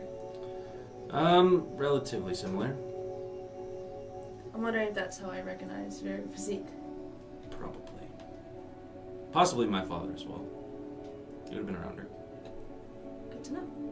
It is a pleasure to meet all of you guys. You as well? And food is served. As he comes back and Thank brings the you. plates and kind of puts them up. Oh, is your friend okay? He's just in the restroom. Oh, great. As he puts the food out and kind of puts it out, we did something special for him. As you can see, there's a nice little, like, hand-sized cup, like a teacup that's very oriental, filled with cranberries. Special for him. Thank you very much. He will enjoy that very much. There's also some assorted fruit there, too, just in case he doesn't like them. But enjoy. As he... Sorry, Yes. one thing. It is her birthday. Oh, amazing! It is her birthday. You know, she's really shy about it. But Amazing. Okay, we will... Thank Right you. back. As he kind of turns and heads back into the kitchen. Happy birthday. What are you doing? Happy birthday. What are you doing? Getting a free dessert? I didn't know it was your birthday. Neither did I. We don't celebrate that where I'm from. Well, then you gotta celebrate them all at once right now. No, that's Thank not you. necessary. That's what I'm That's saying. Not. I think it's a great decision. Even you have to like something like free dessert. I'm gonna spend my first fear of the game. Oh. And as you all are sitting at your table, particularly you, Cram, still in the bathroom. As you're still in the bathroom, you're just getting ready to get off the pot and kind of putting your clothes and getting back in, where suddenly, underneath your feet, the whole bathroom stall starts rattling. Feels like a tremor from an earthquake as slowly dies out. As you hold a little bit of panic at first, seems to have died out. You all have not felt anything. Just Graham. Okay. I burst out of the bathroom after washing my hands with like just a little bit of water because I know water's very expensive here. Yeah. And I come back to the table. Don't use the toilet in there. It does not flush properly. That's good to know, Graham. I'm going. Maybe we have like an upstairs bathroom or something that we could use if we need to. You seem overly panicked at the moment. Are you alright? It was really loud. Alright. Oh, cranberries! Oh my goodness! I start picking through the cranberries and then completely ignoring all of the other fruit around me. So the bathroom was loud. Oh, yes. Yeah, it was really, when I flushed it, it was really loud. Like the whole bathroom like shook a lot. Was it maybe unconnected from you actually using the bathroom? Was there just something going on? I mean, I didn't make it shake. I don't Okay. think so. That would be really impressive. But I did. I flushed the toilet, and then it started flushing, and then everything, the toilet and the sink and the mirror started like shaking really badly. I stand up and I go over to the bathroom. Yeah, going up over to the bathroom and kind of peeking your head in and looking about. It's a very, very normal stall. No reverberation, no shaking, nothing out of the ordinary. It just seems like a regular bathroom. Honestly, a little bit dirtier than it could be, but other than that, nothing out of the ordinary. I'm gonna reach into my bag, I'll take a glove, and I'll flush the toilet. Sure, I'm taking flushing the toilet. Toes are really good at flushing the toilet.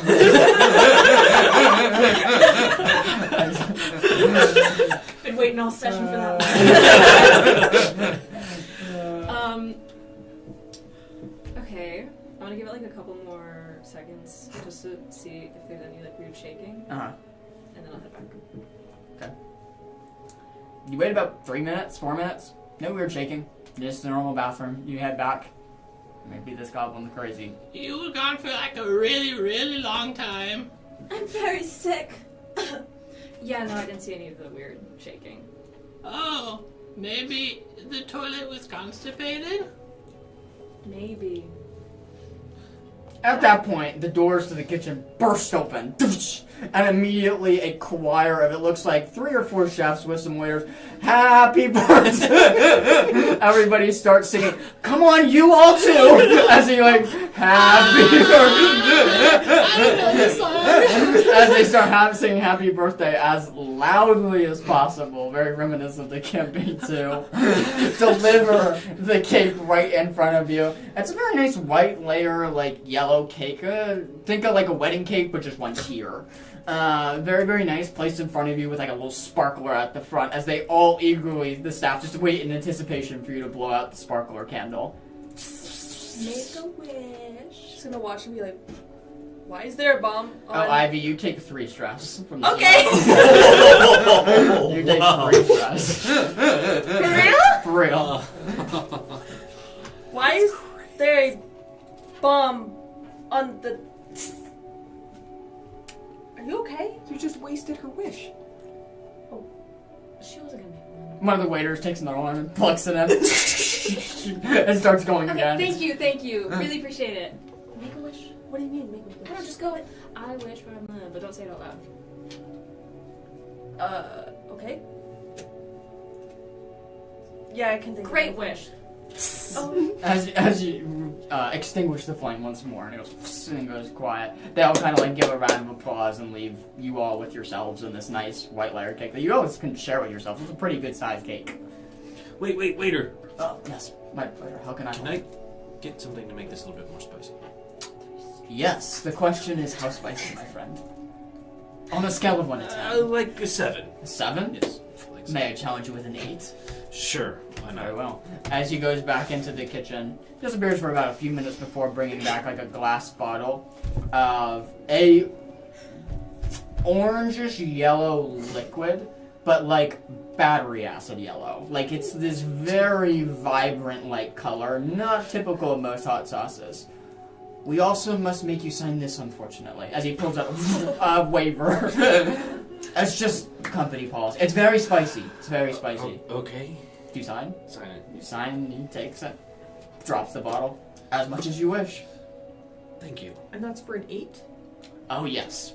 The 9 is you have to write out your whole rights just in case you... Well, that's a bit gruesome, isn't it? Well, we won't go there. And then a 10, we won't. Why not make it a 9? No. We can get the papers. No, thank you. This is more than enough. Does anyone hear a chicken? Hey! Valentine! What? Stop. Stop what? Stop balking like a chicken. That wasn't me! Sure. Perhaps anybody else at the table would like to try a 9 or a 10 for the Oh, I just wanna watch. special house sauce. Maybe the birthday girl? Can I get a 10? You can, sir. Let me just converse with my cooks really quickly. About 5 minutes goes by going into the kitchen.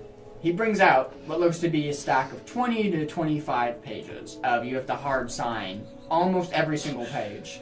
A couple of words that stand out on these documents: death, feigning, death, heat stroke, fire, burning, heat, lava, magma, You get the picture. A few more deaths. A few more deaths.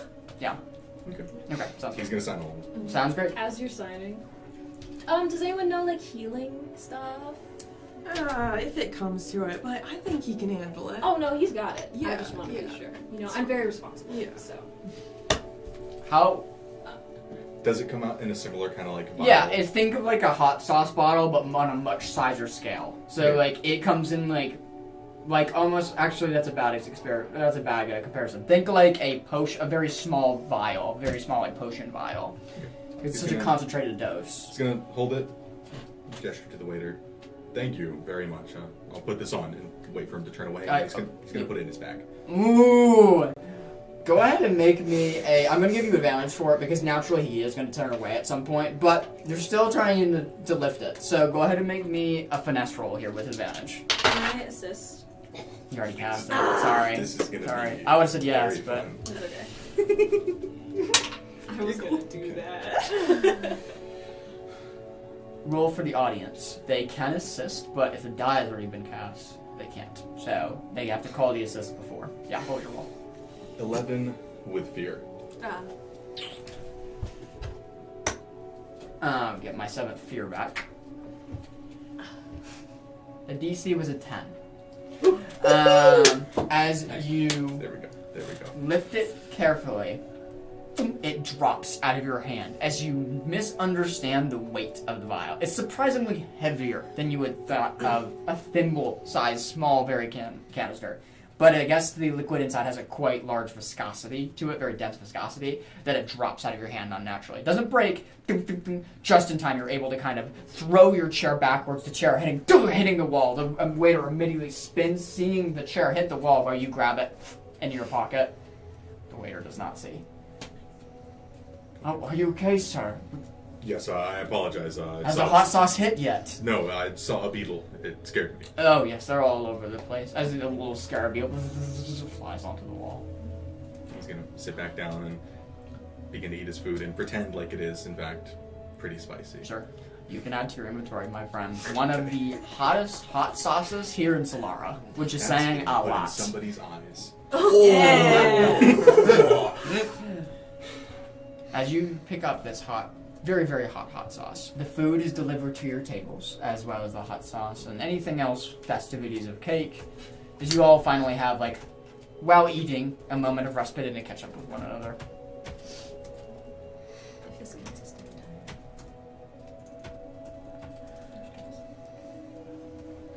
Does this count as downtime? I'll allow a short. Slide. I'll allow a short. Okay. I don't think it would be left very long, but definitely, you'd definitely be in here for an hour. Clearing that stress. Yeah. Also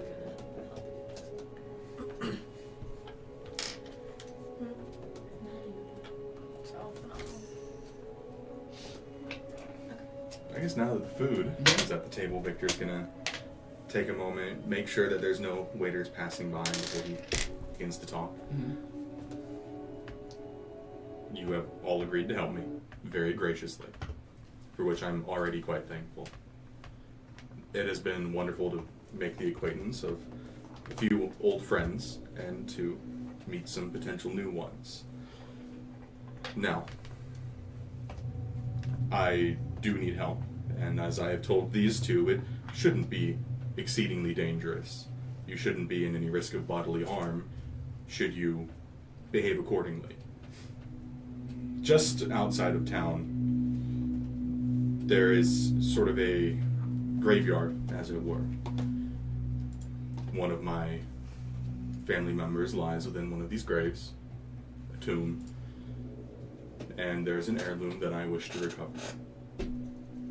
It would be quite nice if I could have the accompaniment of so many while I retrieve this.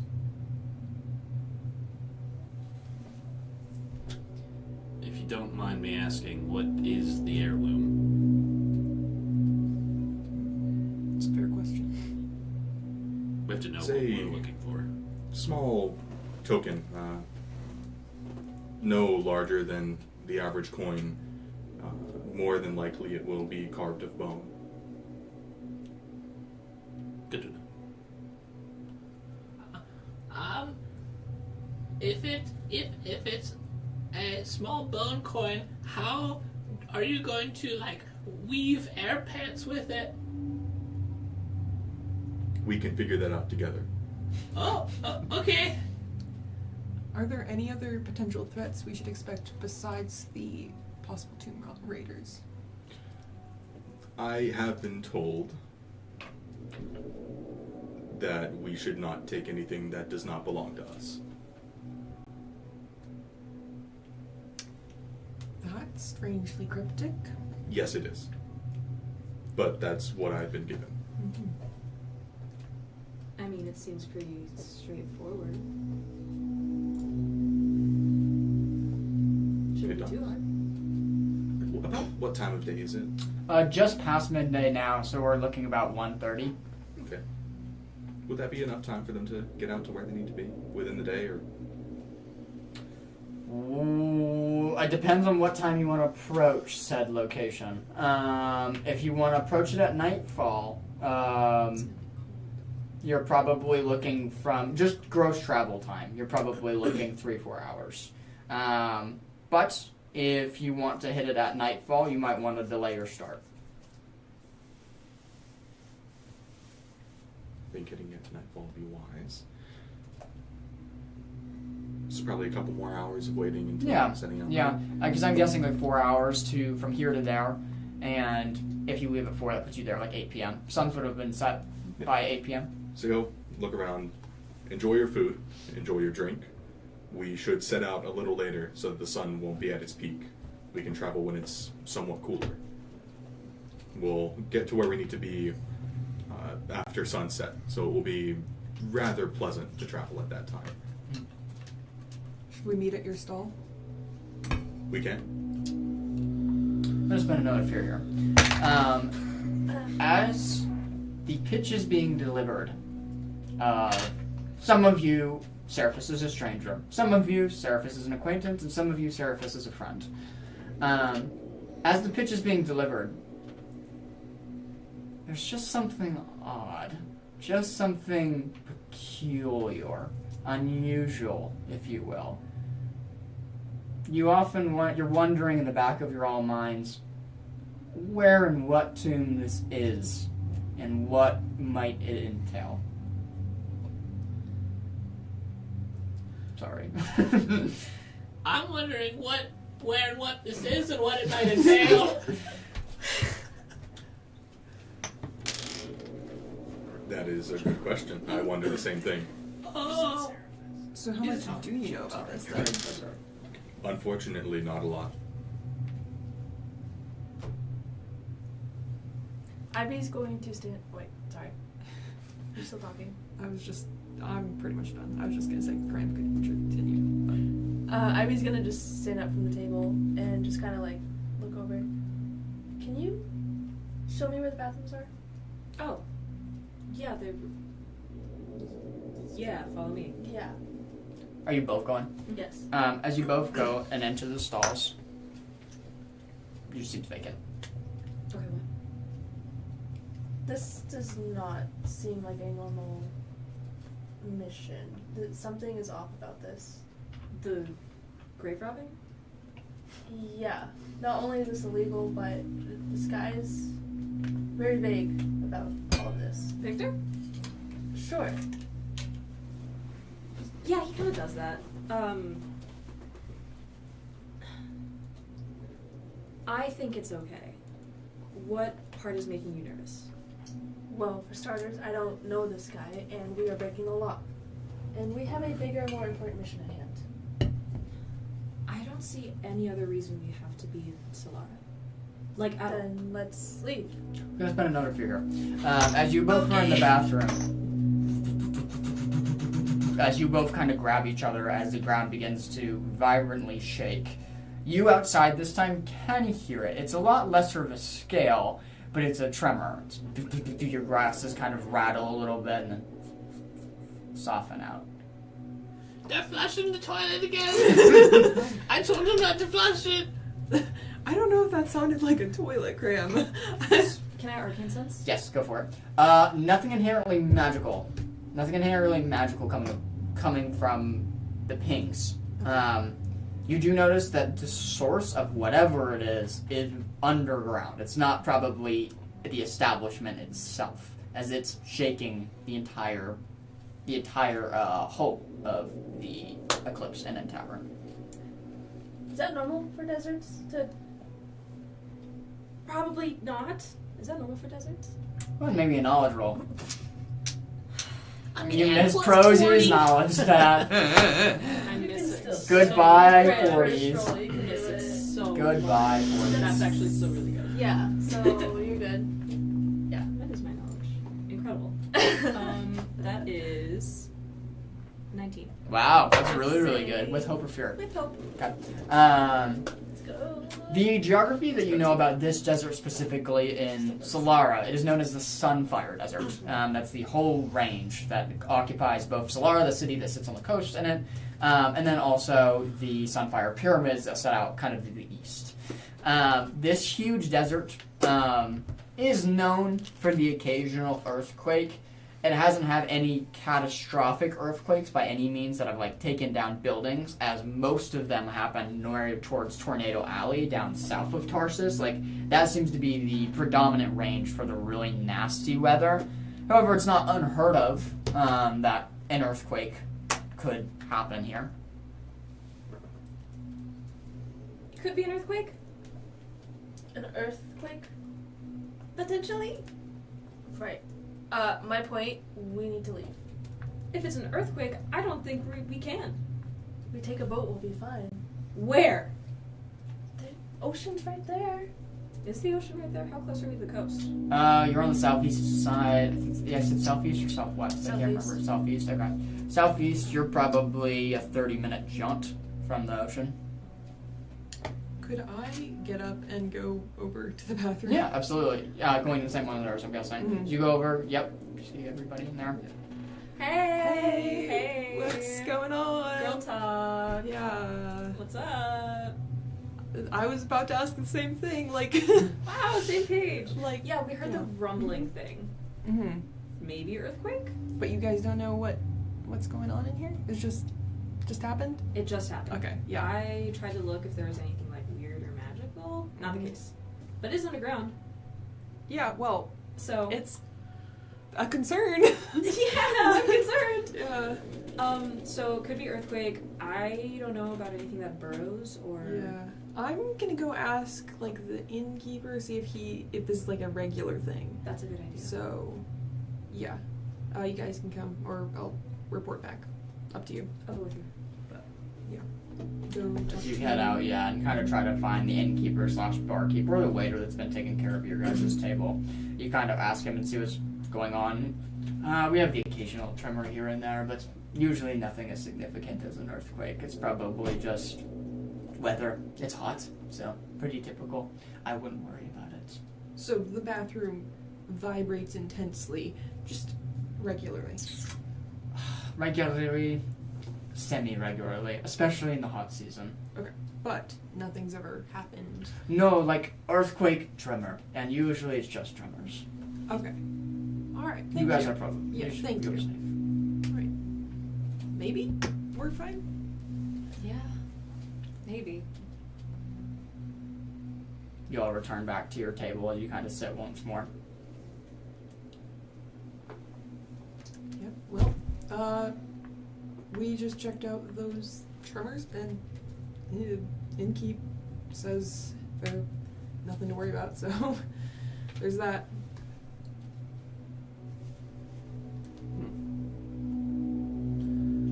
Well, I would assume that we can trust people who live here. Yeah, I'd assume the same. It seems concerning to me, but it's my first time visiting, so yeah. As the table starts to shake a little bit more now as it rocks back and forth. As it's a three-legged table kind of going down the middle and then out in three branches. You notice snap as one of the the table falls over, kind of tips over. Some of the drinks splash down and shatter on the ground as there's a gasp throughout the tavern. Everybody immediately kind of, oh, you all okay? It doesn't seem to have affected a lot of people, but the whole building shook. And it shook pretty noticeably. See, I think that's more than just a tremor. Yeah. I mean, Victor, have you ever... You've been here, right? Like, what's your experience? You have been here for a week, and in the time that you have been here, week or 2 weeks, correct me. I think it was a week, We right? agreed on a week. Week, okay. In the time that you've been here, you definitely felt the occasional tremor. The one that you just saw that the tabletop went over itself, never to that severity. But yeah, like the occasional like shaking here and there of like tremors being echoed from Tornado Alley and then out in the desert. That one seemed a little bit higher intensity of a tremor than usually would happen. And everywhere else was fine? Yeah, like no buildings have collapsed or anything like that. But yeah, like the building shook a little bit, but it was just that table that kind of fell over with your drinks. He will convey the information, though not entirely truthfully. Of course, we're fine. Plenty of times I felt that. Okay. All right. Okay. It's just my nerves, I guess. Occasionally instincts are wrong. Can I insight check him? Yeah, go ahead. I'm Go ahead. gonna assist. Okay, go for it. Instinct check with advantage because you are assisting. How are you assisting her as? I'm just gonna also kind of like look at him. You're just kinda eyeing him for yourself. See if Yeah. there's anything that I could tell that seems like he's not telling the truth. Sure, that's understandable. You guys are so mistrustful. Am I rolling against their instinct? Why not? Oh. Yeah, why not? Alright. You do have to beat both of their rolls, but you're going to make a presence roll for me, friend. Presence roll, Yep. and I'm gonna add a couple of things onto Okay, that. sounds My good. experience and depth deceiver. You got it. You didn't see the little one? No, I was pointing at the little one. Yeah. That's why I'm like, you saw, right? Yeah. What was yours roll? I want him to answer. Okay, you want to That was a 17 with fear. 17 with fear, do you A have? crit. Oh! Double 12. You were really baiting Wow. him. I want him to answer. That's such a bait. Critical success. That's such a bait, dude. That's the best crit, too, out of all the crits. 75% of what he's saying seems to be true. However, there's 25% of those lines that seem to spark dishonesty.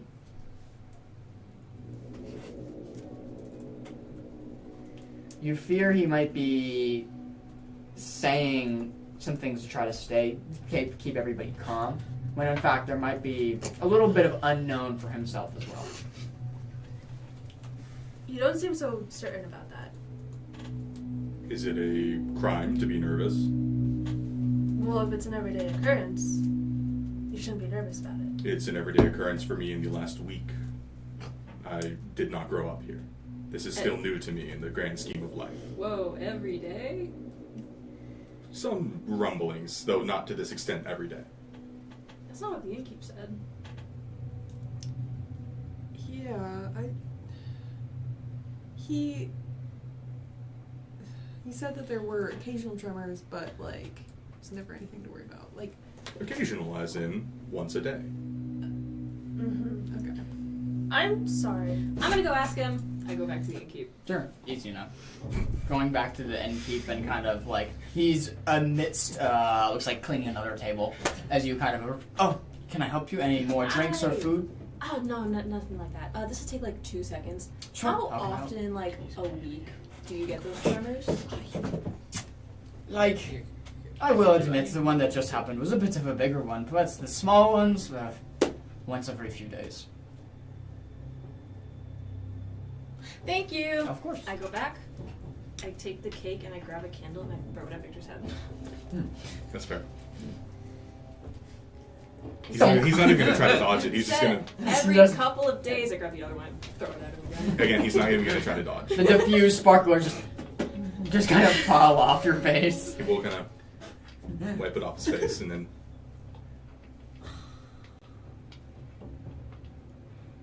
So, this mission you want us on,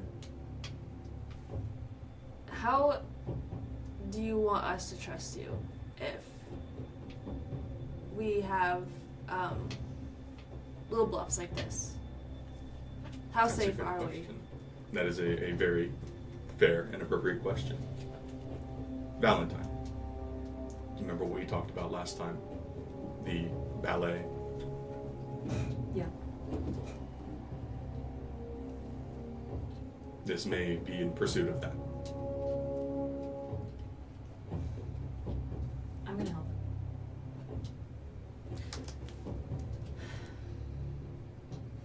If you don't want to follow me, you can get a boat ready. I'll be back. How important is this for you?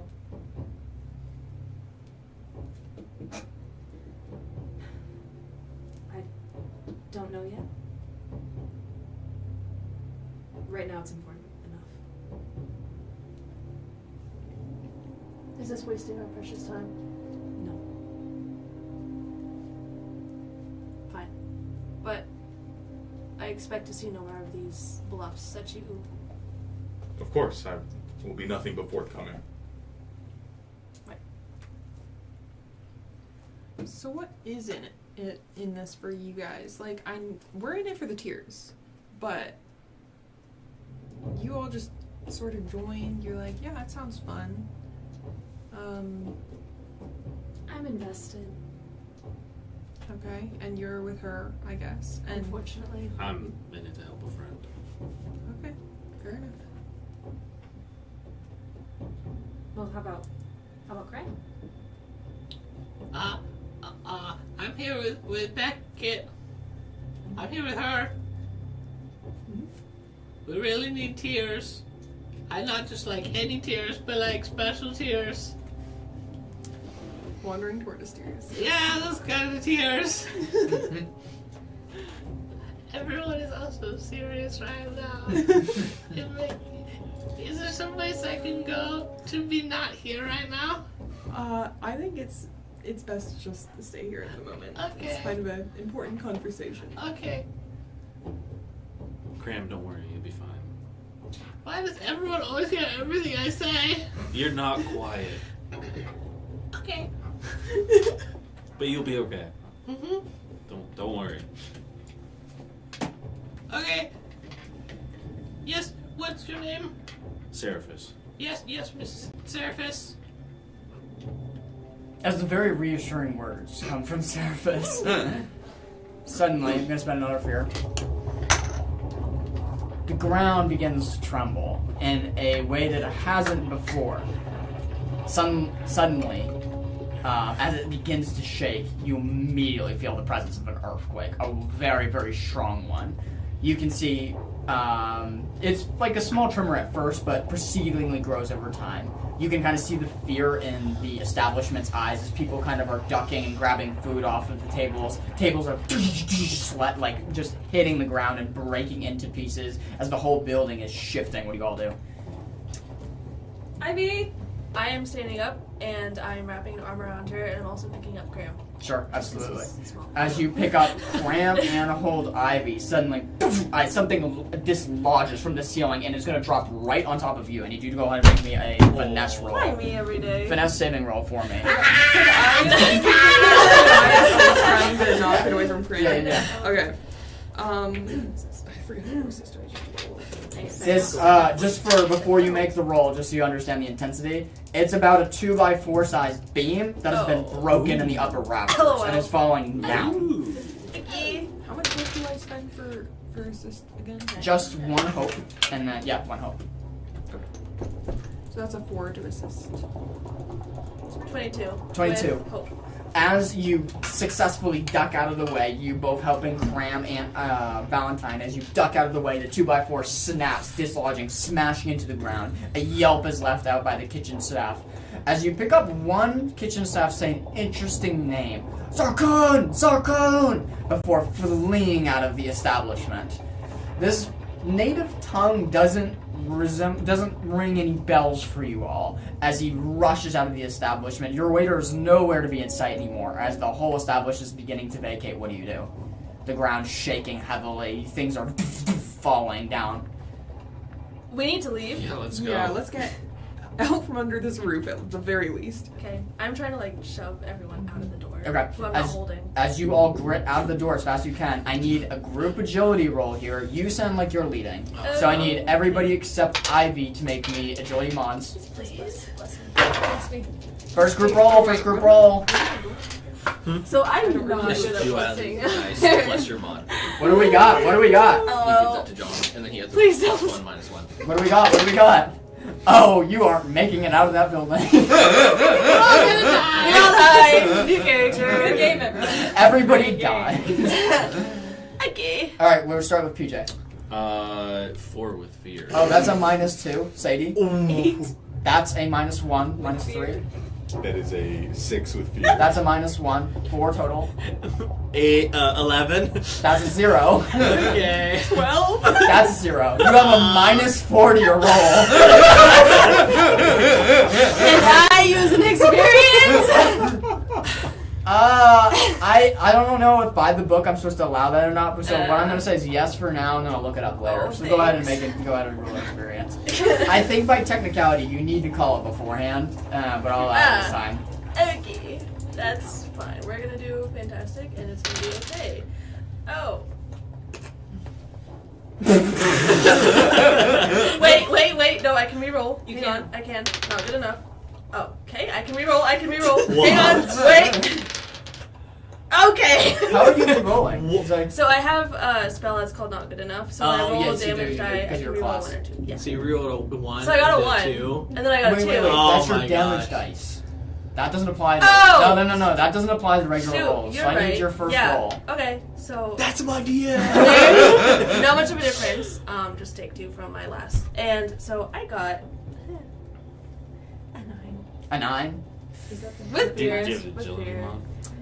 Since you're the leader, No. I want you. Uh-huh. I'm just gonna sow some chaos in the session. That's log. okay. I want you to pick 3 people to be in Oh. Group A and 2 people to be in Group B. Guys, I love you all. I'm just gonna start with that. I love you all equally. I don't have favorites. But because I am holding her and him. Group A could be the good group. Group B could also be the good group. Stop. Am I included in the group? You're in Group B because Okay. it's 3 and 3. So because I'm holding these 2, Yeah, are we naturally. 3, group 3? Yeah, you could do that. So we have, just to be clear, Valentine, Ivy, and Cram in Group B, If Yes. we die, I'm so sorry. and then Annabelle, or not Annabelle, I'm sorry, Beckett, Seraphis, and Victor in Group A. Yes. Let's start with Group A. Being that the leader was not fast enough to the draw, in trying to escape the just quickly crumbling building, suddenly fixtures from the roof starts dropping in, a mix of shingles and wooden beams, clashing onto you 3. A huge 2x4 unleashes from the roof and falls down. For Group B, that's a 13 to hit you 3. B or A? B. Ew. Okay. Then. Wait, are you Group B? Yeah. I'm sorry, I misspoke. Group A, that's a 13 hit to you. Does it hit? Yeah, it's- Yes. Yes. Yes. Yes. Okay. Womp womp. Level 1. Level 1 indeed. Feeling great. Fantastic. As the 2x4 slams into you, that's 10 points of damage for each of you. As you kind of get pinned by this huge beam, you're able to kind of get back up onto your, well, it hits your back, you're able to get back up onto your chest and push it off with some strength. And Group A, unfortunately, you're able to get out just enough in time, like, to escape the Group B? I keep messing up my It's groups, okay. I'm sorry. Group B. You're able to get out from the crumbling building in time. However, you quickly look back in and see that the other group is kind of trying to lift this huge 2x4 off of them as much as they can. It's a very, very large 2x4 wood board. I'm plopping you down, shoving Cram in your hand, going back in. Alright, sounds good. Are you gonna make a strength roll to try to help it off of them? Yeah. Okay. Can I try to scramble out of Valentine's arms to run behind Ivy and help and assist her? Sure, absolutely. You don't have to try. She's also running. Okay. So am I running in the air? Yeah. You're running with me ahead of you. So fast. Alright, so go ahead and roll for that. Can I also help? I think she already has 1 assist. She has granted okay. 1 assist. You can do a second assist. Remember, you basically just take the higher of the 2 advantages. I'll roll high. Okay. 4. Nice. Oh, now I roll high. 1. You wasted your hope. I told you I was gonna roll high. What was I've your been roll? getting a lot of hope. 19. 19. Fair. That's definitely enough with all of your strength, lifting off the wood beam off of Victor, Seraphis, and Beckett. I almost called you Aloe. Getting that kind of off of you, you're able to kind of get out of the establishment before, unfortunately, you see the huge Eclipse Inn and Tavern just and kind of crush down and flatten. You're able to get out just in time. As you all take a breather, you think this earthquake is like on the brink, like it's on the high peak, so it should be over soon. Suddenly, the earth underneath you begins to shake more viciously. You feel the ground begin to move in a shifting way, almost as if a serpent is slithering through the ground under you. As you feel the ground uneven in certain places, suddenly the earth shatters beneath your feet, nearly knocking you all to the ground. You're scrambling up back in time to see a huge, colossal sandworm erupt from the earth. The beast towers above you, at least 100 feet across and stretching over 600 feet in length. It's enormous. As it flies up into the air, it lets off this nasty scream. You can see rows of teeth kind of in its mouth as it lets out the nasty hiss. As it completely just, once it reaches its apex in the air, closes its eyes and just free falls and drops. As it free falls and just drops, you can see the establishment just wrecked from this. The townspeople screaming, running in every single direction that they possibly can. Some are grabbing up their kids and running as fast as they can. A couple more things that you hear, Sarkun, Sarkun, as you hear it over and over and over again, as everybody is scattering, and that's where we're going to take a break. Ooh. Icky. I don't like sandworms. They're gross. Yeah. I showed her the one from Dune. So everyone tuning on, we're going to be back in about 15 minutes. I'm going to adjust some lighting settings and audio settings so they'll be better for the second half of the stream. Love you guys, and we'll see you in 15 minutes. We are... You scream. And we're back. Position looks good. Try to move in a little bit if you can. Oh, we're like Hey everybody, you're good? Okay, sounds good. I'm going to turn down the music for you all. Welcome back. So, You can work. Now we're bumper to bumper. alright. Turn that down. As you all run out of the establishment that was collapsed on itself, going into the streets of Solara, kind of dust has come off the ground now. So many people are darting back and forth, trying to get away from the now just crumbling building. It's a really, really large earthquake as the ground is shifting over and over and over again. You see the suddenly large roaring beast of the huge, huge sandworm as it drops from air, just heading a line of houses. The panic spreads as you hear as it begins to tunnel once more into the earth, the ground quaking as it does this. It is currently burrowing, and it's going to camouflage itself if it gets all the way underneath into the ground again. You guys have about a few minutes to act if you want to do anything here. What do y'all do? How far close are we? Good question. Roughly 50 feet away is where the point is descending back into the ground. And remind me, how big is it again? Yeah, the measurements on it are 100 feet across and stretching over 600 feet in length. It's gigantic. Right.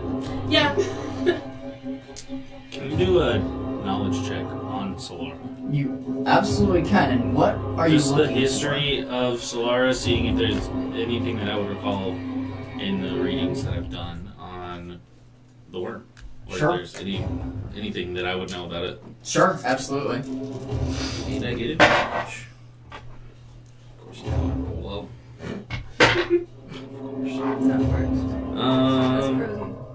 Thanks, Queen. We're doing. Yeah. 22 with fear. 22 with fear. Hey. That's a I do good get a fear cheap back. pace. As you are thinking about all of the possible routes that this sandworm could go, or anything that you could think of that would help you with this situation, there's a couple of things that come to mind. There is a militaristic presence in Solara that guards the city gates, right? And they're probably would try to help. However, you fear that the tools needed to take down this creature is going to be way beyond their grasp, as they have heavy ballistas, but you have to hit this thing that's moving also, and that's burrowing underground, meaning the city's going to be under siege, and you probably think that there's not going to be a lot of help from the guards, but possibly. It's still worth alerting them nevertheless, if somehow a part of the city doesn't know about this strike already. The way that it is tunneling, you notice that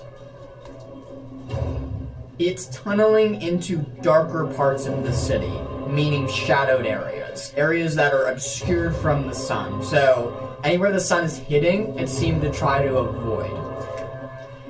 That's about all I can give you that. Yes. They were yelling a word. Yes. Do I know it? You don't know it, however, I'll let you roll me a knowledge roll to see if you can figure it out. I can. This is Solarian native tongue. A word for Solarian. It's their language. A lot of locals speak it. It's not. Okay, it could be worse. Yeah. I was also tilted. My bad. Yeah, it's fine. 14. 14 with hope fear. Fair. Back up to 7. As you quickly try to rack your brain of anything that you might think of as far as like a word for, like if it is that they're talking about the huge gigantic sandworm or they're saying something else. The word Zar, usually stands for sand or dune, making it a reasonable suggestion that they might be referring to the worm. That was really worth it. She just stands there for a second going, huh. In hindsight, we should have seen this coming. As it's tunneled and disappears underneath the earth once more, the ground continually shakes, leaving you all on very shaky ground, but the beast is nowhere to be in sight right now. What do you all do?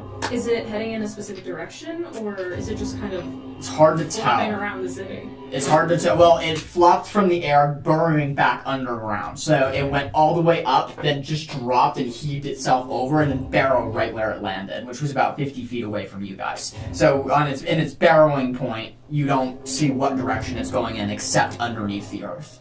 And we all have noticed that it's landing in like the darker shaded areas. No, only Just he him? has, yeah. Okay. What would you like to do? I'm grabbing whoever I can, Mhm. and I say we run for it. Who is it that you're grabbing? You're small, you're small, you're small. Can I try to grab the 3 smalls? You want to grab all these people? 6 inches. That's small. You want to grab all 3 of them? I feel like those 2 are easy to hold because they're If you want to grab 3 feet 3 for both people, of you. like I'll do those 2. I'll do those 2. I'll do Beckett the is shorties. definitely resisting. okay, go ahead and make me a strength. Are you guys letting her do this? No. I'm just. Go ahead and make me a strength roll. Go ahead and make me Oh, a strength no. roll. Are you contesting as well? I'm in shock. Okay, so probably not. Okay, so just you two. Okay. 13. 17 with fear. 13 with fear, yeah. 13 with fear. As you kind of, Sally. as you quickly kind of link arm. Wait, what was yours? I'm sorry. 13 with fear. 13 with fear. 17 with 17. fear. 19 with fear. 17. Okay. 17 with fear. As you kind of grab up, you trying to resist her pull, but it's just too strong as she like kind of leaps you off of your feet right away. How are you like holding both of them? I'll put you on my hip like a little child. For you, I'm just kind of like pulling you along, but like enough where you're mostly dragging. Okay, well, yeah. Beckett's fighting, but she can't overpower you. She's just like, hang on. Boundaries, first of all, but also, you're not even a little bit fascinated by that thing? You don't want to go hunting or something? We don't know where that thing went. We need to get out of here. Where are we headed? Away from it. It went that way, we're going this way. Of course. Well, there's one thing that we need to do. We need to make sure that we stay in the not so dark areas. What do you mean the not Why? so dark areas? One thing that this sandworm is going for is the dark areas of the sand. So if we stay in the lit areas, we should be more okay. What time of day is it? It's afternoon. It was 1:30, so we'll say it's like 3 o'clock now. Okay. 5 hours till sundown. Where is this grave site that we need to go to? About 4 hours away. It's away from here. Can we start heading that direction? Let's do it. Okay. As you all start heading, are you just bolting through the streets of Solara? As you are bolting through the streets of Solara as fast as you can see the earth is still rumbling back and forth as you're trying to just run as fast as you can as the ground, some of it is just starting to collapse, buildings are starting to fall, and you're just trying to weave your way through the crowd. When I need all of you to go ahead and make me a agility check here, no leader, as you're all just trying to run in one general direction. Okay. Slay. Beautiful. Yeah. I'm going to spend also, as you're rolling, I'm also spending 2 fear to activate my first environmental hazard. As you're all running, the earth begins to shatter and crack, and as you are running, you are trying to run away from the earth just shattering and giving in of itself and becoming huge sinkholes within the earth. So, I'm ready for you all. Perfect. 10. Actually, no, sorry. 11 with hope. Okay, got it. 20 with fear. Okay, 19 with fear. okay. 3 with fear. Oh, Okay. but 9 with hope. 12 with fear. Fair. Victor trips. Yes, you guys. Immediately. Victor and Seraphis. We'll start with the 4. You 4, other than Victor and Seraphis, are able to run at a pretty quickened pace. Maybe running you've done in your background, or maybe just running from terrible things is normal for you. But you sprint, nevertheless, through Solara and get to a certain point where you feel like you're getting to a safe point and it's far from the heavy tremors. Seems to be that in some parts of the city you're experiencing more in the earthquake than others, so the ones that you've kind of vacated to now is at a much more lower threshold. Unfortunately, you two are not able to keep the quickened pace that these 4 are running at. As you slow behind a little bit, you can still see them probably 40, 50 feet ahead. However, the ground cracks right where you're running as fast as you can. You suddenly trip over as the ground kind of sinks a little. You fall forward trying to catch yourself kind of on the edges of where the ground is breaking as an enormous sinkhole begins to form. As ground is just slowly just falling into this sinkhole. It looks like an 80-foot drop into just blackness as a huge crack in a huge ravine is starting to appear out of nowhere as the earth is just still shaking. Yes. I start running back the second I see they're not with us. Okay, sounds good. Are you all turning tail as well and running back with Valentine? Just to clarify, Yeah. which 2 got left behind? Seraphis and Victor. Okay. Seraphis and Victor. Yes. You're running back. What about you 3? I don't think I would be. Okay, sounds good. I'll kind of like let go of you and stop in my tracks Mhm. and just like kind of watch her. Where'd they go? Where are you going? They fell behind. I'm getting them. Keep going. You just leave her. She can't. can take care of it. Or go back. I don't care. I'm gonna shove Cram over towards you and follow her. I'll just stand on my feet and follow back. Wait, so did I let go of you? Because I thought I was holding you. You just let go of me. Okay. I'm letting go and behind her. Well, Sure. following behind. Sure. As you let go and just continue following behind, you are running, and Ivy's kind of right behind you. You meet to the edge of the ravine where you two are currently like holding on like to the topmost rocky edge as you see this huge drop into this dark abyss above you. You can try to pick him up, but you guys can also use your strength to try to like hurdle yourself up over as you just free dangle right now over this enormous gaping ravine. I have a question. Yes. How is this, like, describe the sinkhole. Like, is it just, like, straight down? Does it Yeah. kind of, like, what's the shape? Yeah, good question. The ravine currently, it was once a sinkhole down in the middle, has split into a huge ravine, and now it's just slowly spread apart into this gaping 2 walls. So from point to point across, it's probably like 30 feet now, as it's completely separated by the tectonic plates. And if you look down into it, can you see a bottom? You can't see bottom, it's just black. Okay. As I'm running up, I'm digging through my control pouch, and I'm going to get out a vial of... What?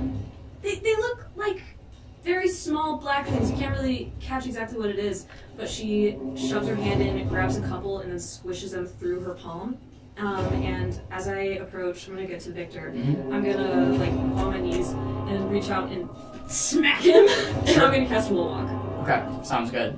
Is that a DC or no? Nope. Okay. As you cast Wall Walk right away, you're able to scale back up, no problem, if you want to do that. Oh, yeah, 100%. Okay, sounds good. As you scale back up, no problem. You are still left there dangling. If you want to, what do you want to do? Running over to Seraphis. Are you casting a spell as well or no? Yeah. Okay. Wall walk is enabled. As you kind of like jump off, you feel gravity has no longer effect on you anymore. As you kind of begin to balance your feet on the wall and walk back up and are on clean surface now. As you begin all continually running, where are you running to? And what direction are we running in any place? Back towards. Yeah. Back to them. Yeah. Where are you leading the group towards? The nearest, gate out. Okay, sounds good. It's about a 30-minute run, but you certainly can all do it. As Cardio. As you're all sprinting through Solara as fast as you can. I need 2 out of the 6 of you. You get to pick to make me an instinct roll here. As you're all sprinting. Okay, there's one. I'll take a second. Okay, second. No, you will not.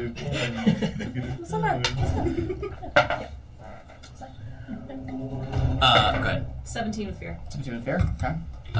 14 with fear. Noted. Stop rolling fear. Yeah. Cram, you looking around the area quickly have your heart begins to hurt for the townspeople around you. Everybody's just in complete chaos and just running for their lives. You spot a family of 4 tucked right underneath a building that looks like it's about to collapse. And you just think you might have enough time to push them out of the way as you see them. It's like a mother and father with 2 kids as this building is shifting, just ready to collapse about 30 to 40 feet away from you if you choose to do anything with that. Valentine, as you're looking around the area, for the sake of the city's people, you kind of roll your eyes, even though surprisingly that you have the thought. You're like, okay, I'll just listen to it nevertheless. You know, trying to kill a beast of this side would take a lot of heavy siege weapons and a great deal of prayer. The wiser course would be to lead it away from the city rather than to attempt to slay it here. If you're thinking about going in that general direction as you're both running. Crown, what would you like to do? As you are the only person who has spotted this family of 4. How big are these people? Oh, the family of 4? Yeah. So it looks like a half-orc father with a kind of goblin mother, and it looks like 2 very, very small kids, both descendants of half-orc and orc and goblin. And you're still beside me? Yeah. I'm turning to Beckett, and The people, they're gonna be crushed, but They'll be fine. We gotta get out of here.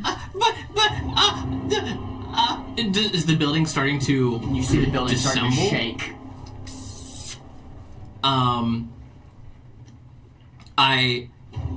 gonna trust Beckett, and I just cling to her arm, and I'm unable to tear my eyes away as I'm watching what's happening to the family. I would like to try to avert his gaze and just keep running. Okay, I'm gonna roll. It's a natural 20.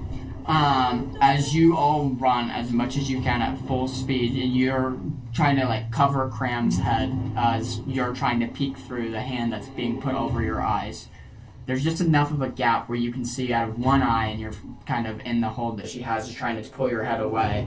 You see the father kind of push the family away as the ground began to shake and the complete tower of a building just fall. He's able to save what looks to be the 2 kids, but the mom and dad get crushed and decimated under this enormous tower.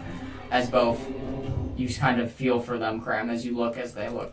The mom looked like to be your race as well. As the 2 kids cry out for their parents and try to start lifting this huge tower, you all have kind of stopped and heard this now in the back of your ears of 2 kids just crying for help at the top of their lungs. What do y'all do? Are there any guards nearby? It doesn't look to be. However, right as you kind of start looking in around, the sandworm reemerges, kind of 300 feet away from you guys at this point. As it reemerges, you hear a 2 huge ballista bolts are fired from the walls of the city. As it intersects with the worm, both of them do. The worm makes a huge hiss before just falling again, this time onto some of the wall of the outer city, and then tunneling it down again, signaling that whatever help there is, they're probably beyond the walls, attacking it with the ballistas that they do have. Okay. I'm gonna go grab a kid. Sounds good. For the sake of the story, which one are you grabbing? There's the goblin child and there's the half-orc child. Whoever is closest. Sounds good. You got it. Or I'll grab both of them. Okay. If I can. Okay. You're the only one going? Anybody else? No? Sounds I good. can go for her. Okay. You are with her. Yeah. So it's up to you. Yeah. Okay. Sounds good. So both of you go ahead and make me strength rolls as you're both going to try to help them. I'm so weak. No, you can do it. I'm so weak. Oh no, I'm weak. not helping you right now. Well, they make those rolls crammed. Go ahead and make me an animal Oh, no. instinct roll. Oh no. Seeing this beast. Oh, Yeah. We might kill ourselves. No, we'll be fine. Wait. Apply any periodic bonuses that you would get with that. Scratch that. Oh.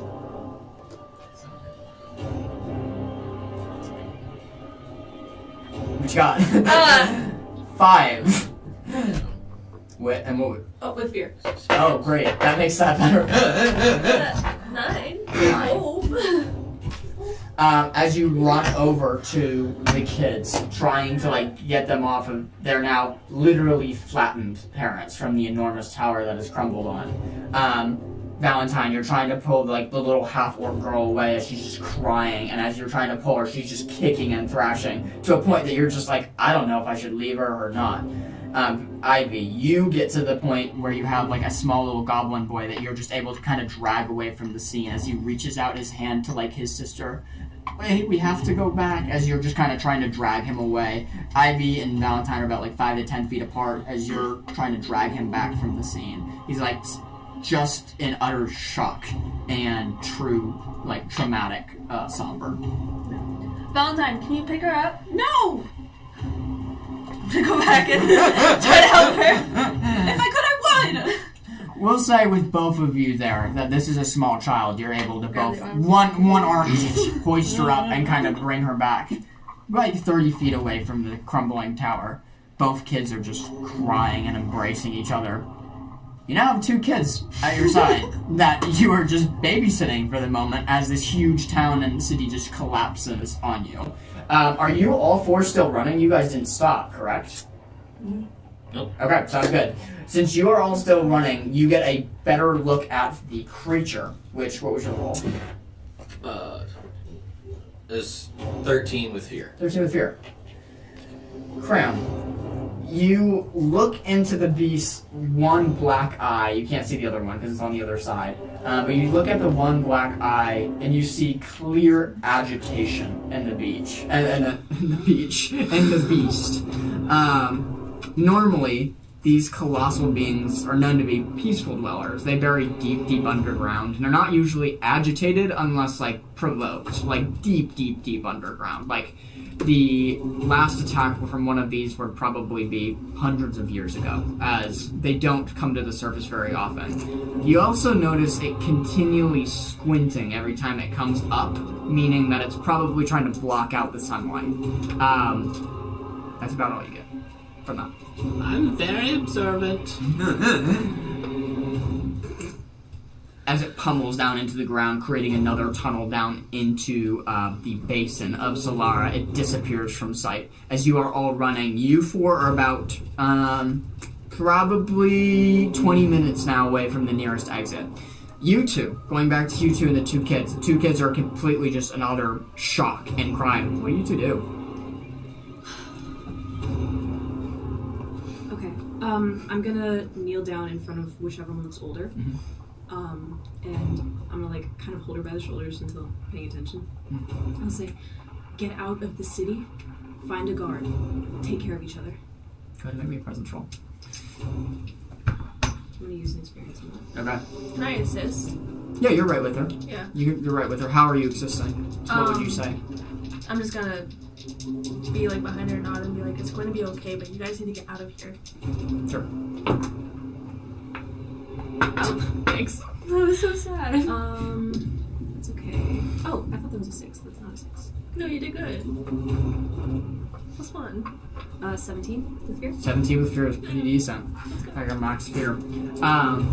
As they are in just complete utter shock, your words do stick. As the older one looks kind of in your eyes, gives you a nod of acknowledgement, and you watch them kind of like rip off a bracelet and hand it to you real quickly as an odd gesture from a small child, but you just grab it and they start running nevertheless into an alleyway. As you grab the little bracelet opening your palms, just a little black wire with some wooden beads on it, but you clench it and you go both begin to run, I'm guessing. Sprinting ahead, I need you two to make me an agility roll now. You are behind the 8 ball.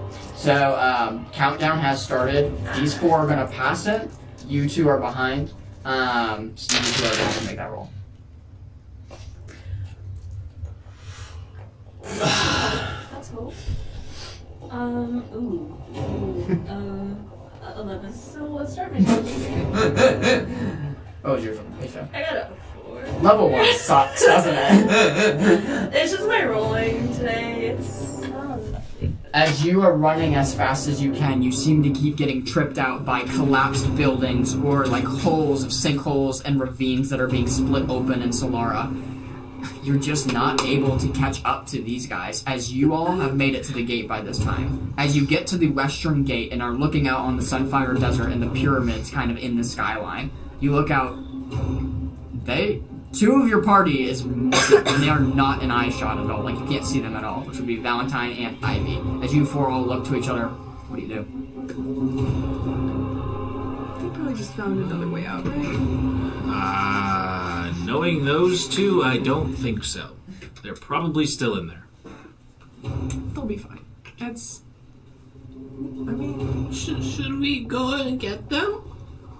Can you go and get them? Victor's running back in. Okay, sounds good. Without hesitation, as you start sprinting back in, you 3 are just left there like, Seraphis will follow. Okay, sounds good. Seraphis second. I mean, I'm definitely staying with you. We have to follow... I think it's running after him. Okay, sounds good. As you start running after it, Cram, you are just left there, sitting in the desert as all 3 of your people just run into Solara once more. You're clenching your little necklace that you have around you, just looking at everybody running away, running into the city again. What do you do? I'm gonna look back and be like, Cram, stay there! And just keep going. I look around, there's just desert every which way, and a big gate, and the only people that I see are running away from me. I hear the orders from Seraphis, and only like half obey, going back through the gate, but not actually trying to catch up with them, just moving in that direction carefully. Sure. As you kind of just move in that direction carefully, very unsure of the steps that you are taking, a peaceful whisper happens in the back of your mind. Oh. As you hear the soft echo throughout your mind, your body is washed with confidence. You take one less stress. As you're kind of sit there, you kind of affix your eyes and start running after your friends. As you start running back towards you 2, Valentine and Ivy, as you are running out of the city trying to get to the western gate as fast as possible, closest to the Sunfire Desert.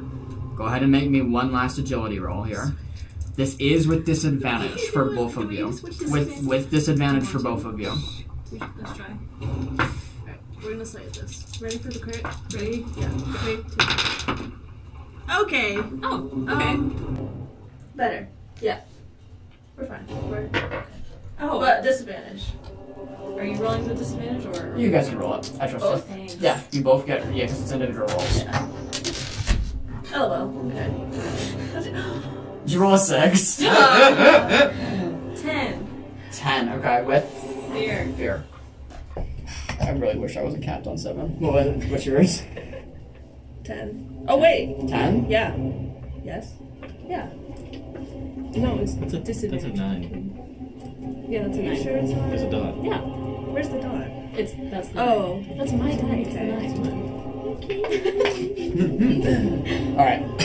So 10 and 9, or not 9 and 10. 9 and 10. Yes. Okay, Got perfect. it. Yes. We'll start with Valentine. No, wait, no.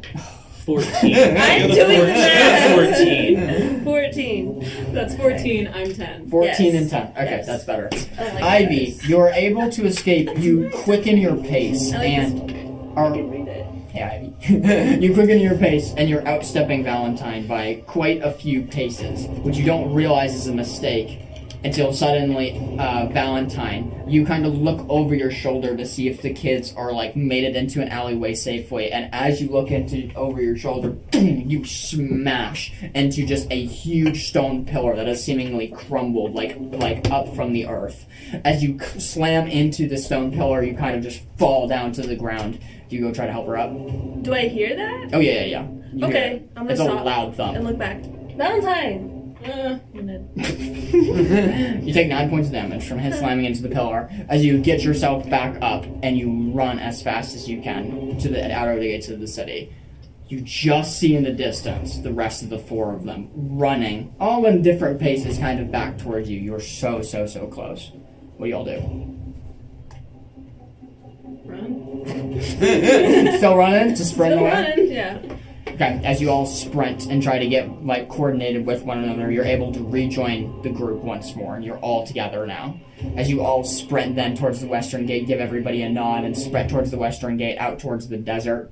Suddenly, right behind you, probably 40 feet behind you, the earth erupts once more. You see the huge, enormous sandworm come flying up out of the earth. It peaks up at the top. You can't even see it. It's blocking the sun with how tall it is as it goes up into the sky and then just peers down. You can see its mouth truly open. You know, like a demigorgon from Stranger Things? That's what the mouth looks like as it's split open into these 3 panels with huge, nasty rows of fangs. As it looks down, you can see this just like a huge just drop of just land on the ground, and a hot sizzling comes off of the ground. And it's just stopped above all you. I'm spending 2 fear. As it's reached up into the sky, it dips its head. It's just staring at all 6 of you. The head is probably 200, 300 feet above you. As you hear all the spit dropping from its mouth, 200 feet up in the air, landing. You're being very careful where you step, as it's just eyeing all of you, seeing who's going to make the first move. What do you all do? No. We don't want that. I scoot closer to Becca and grab her arm and hide behind her, trying to stay out of sight. As you're able to do that, being how small you are, and you kind of merge kind of behind Becca. Except for my hat, I guess. As you step kind of behind her. Is there anybody else doing anything? Very carefully trying to go to the exit. Okay, so you are moving. Yeah, Yeah. we're still going to the gate. Got it. Perfect. How fast are you running?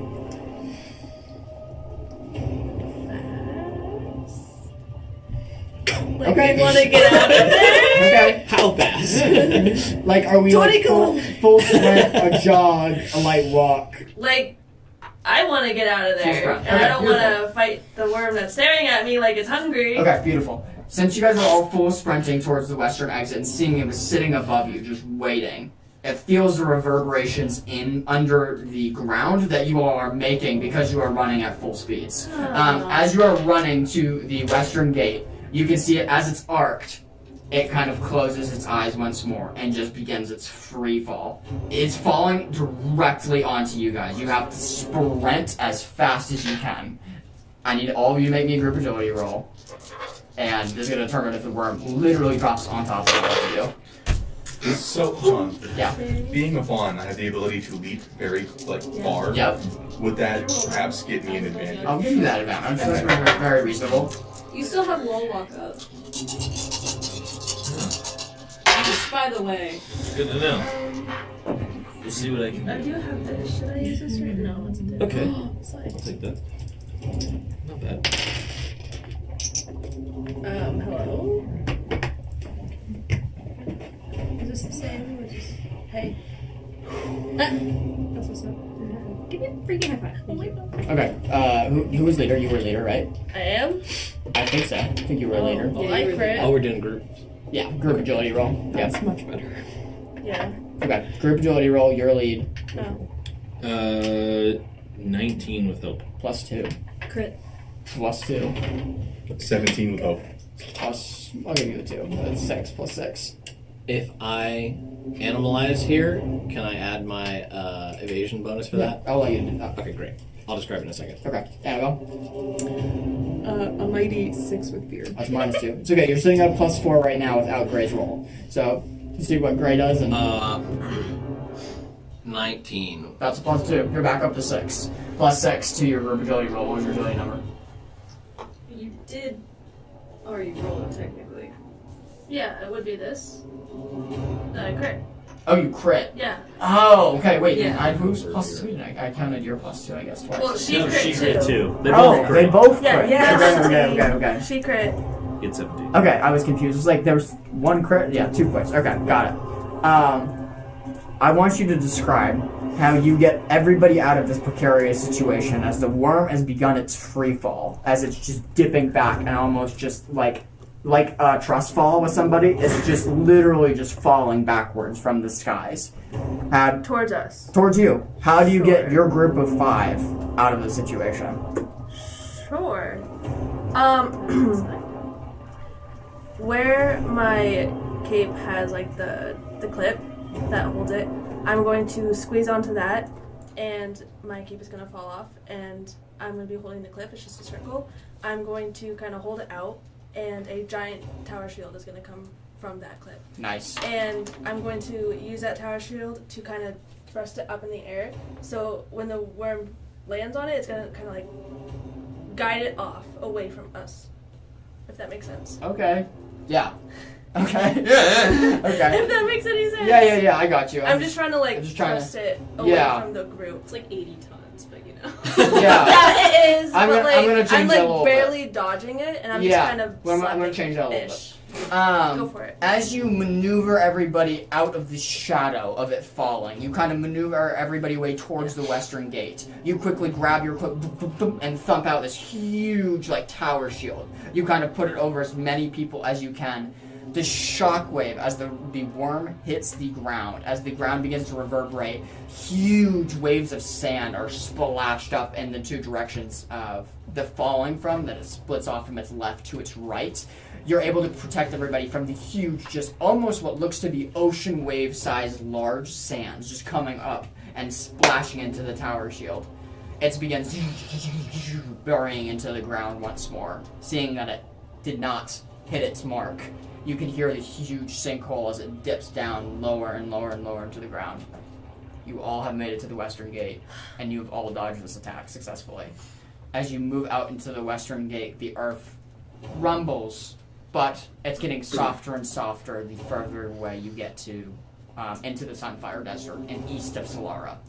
There is the occasional tremor here and there as you hear it like emerge once more from the city in its fourth attack. As it emerges, you hear from several ends of the wall, huge fiery ballistas shoot these huge arrows the size of like a man's arm into the worm, like almost, they look like steel rotted arrows. As it intersects with the worm, you see one of them connect directly right into its mouth and out the other end. As it sticks, or it doesn't stick out the other end because of how big it is, but it sticks right into the throat.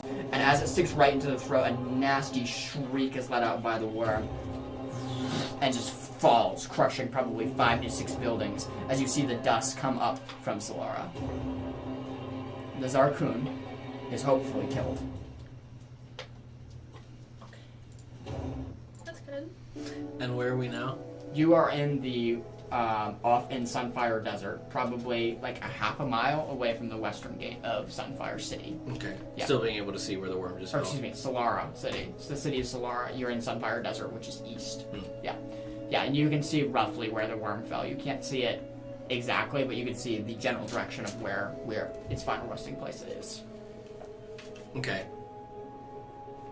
As we pull up to where we were, the rest of you look around to see me to see a deer set down Beckett, having carried her by the collar of her shirt when we were sprinting, and the ears fold up and start to re-emerge back into a hat as quickly as I can, within probably 2 seconds, shaping back into a much smaller body of Cram, and looking at Beckett intensely. Are you okay? Are you okay? We almost died. Yeah, I'm alright, Cram. Thank you so much. Why are you laughing? She's not laughing. I just... Are you okay? Are they okay? My head hurts. Seem okay, yeah. Okay. Great. Do you normally turn into a deer? Yeah. Sometimes.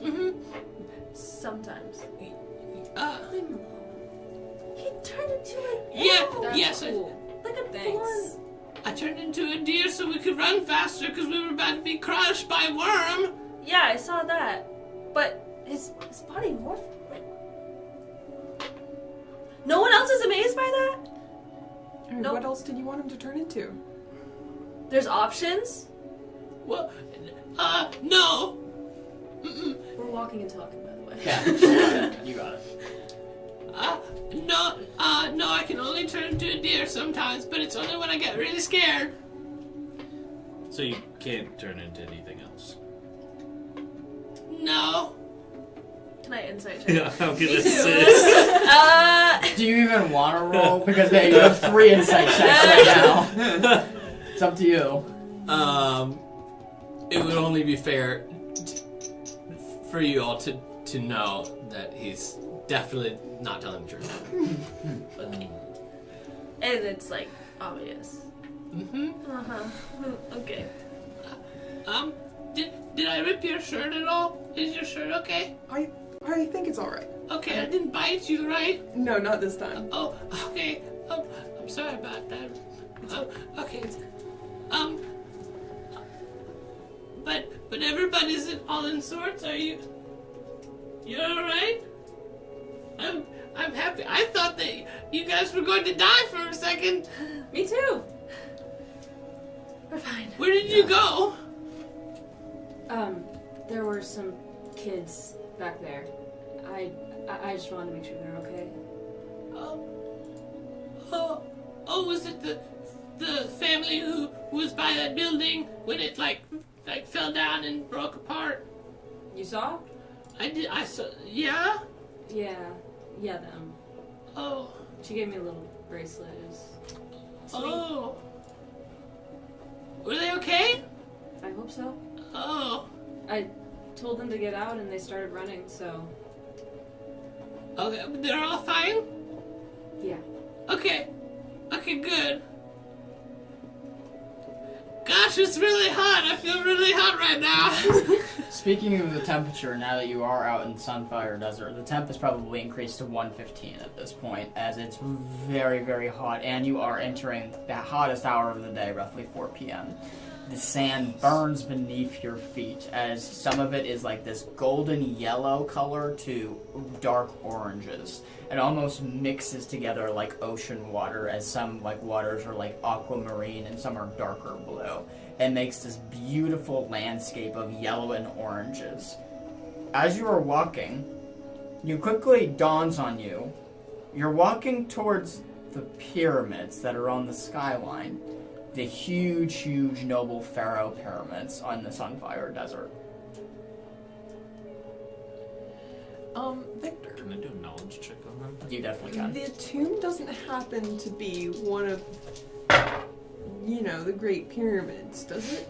Because this seems like important information we should have known.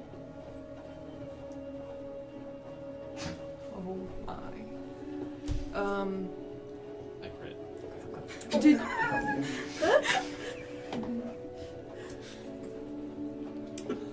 Why? Okay, well actually I don't even need to ask why you chose not to include this information. I would like to know what everyone else's opinions are on this revelation. You can go inside of them, out of the sun. True. Maybe the only place we can do that in a 100 million mile radius. Because the city, I'd love some shade. Yeah. I just don't want to die. But it'll be fine. It'll be an adventure. That actually, it evens out. Danger plus adventure. You can't have adventure without it, so it's fine. Like I said, I think we'll be okay. Yeah. So, my friend on the right got a crit. I need everybody to leave the room except him. I need... Could we plug our ears? I don't think it's gonna work. Okay. Yeah. Why so secretive? Oh.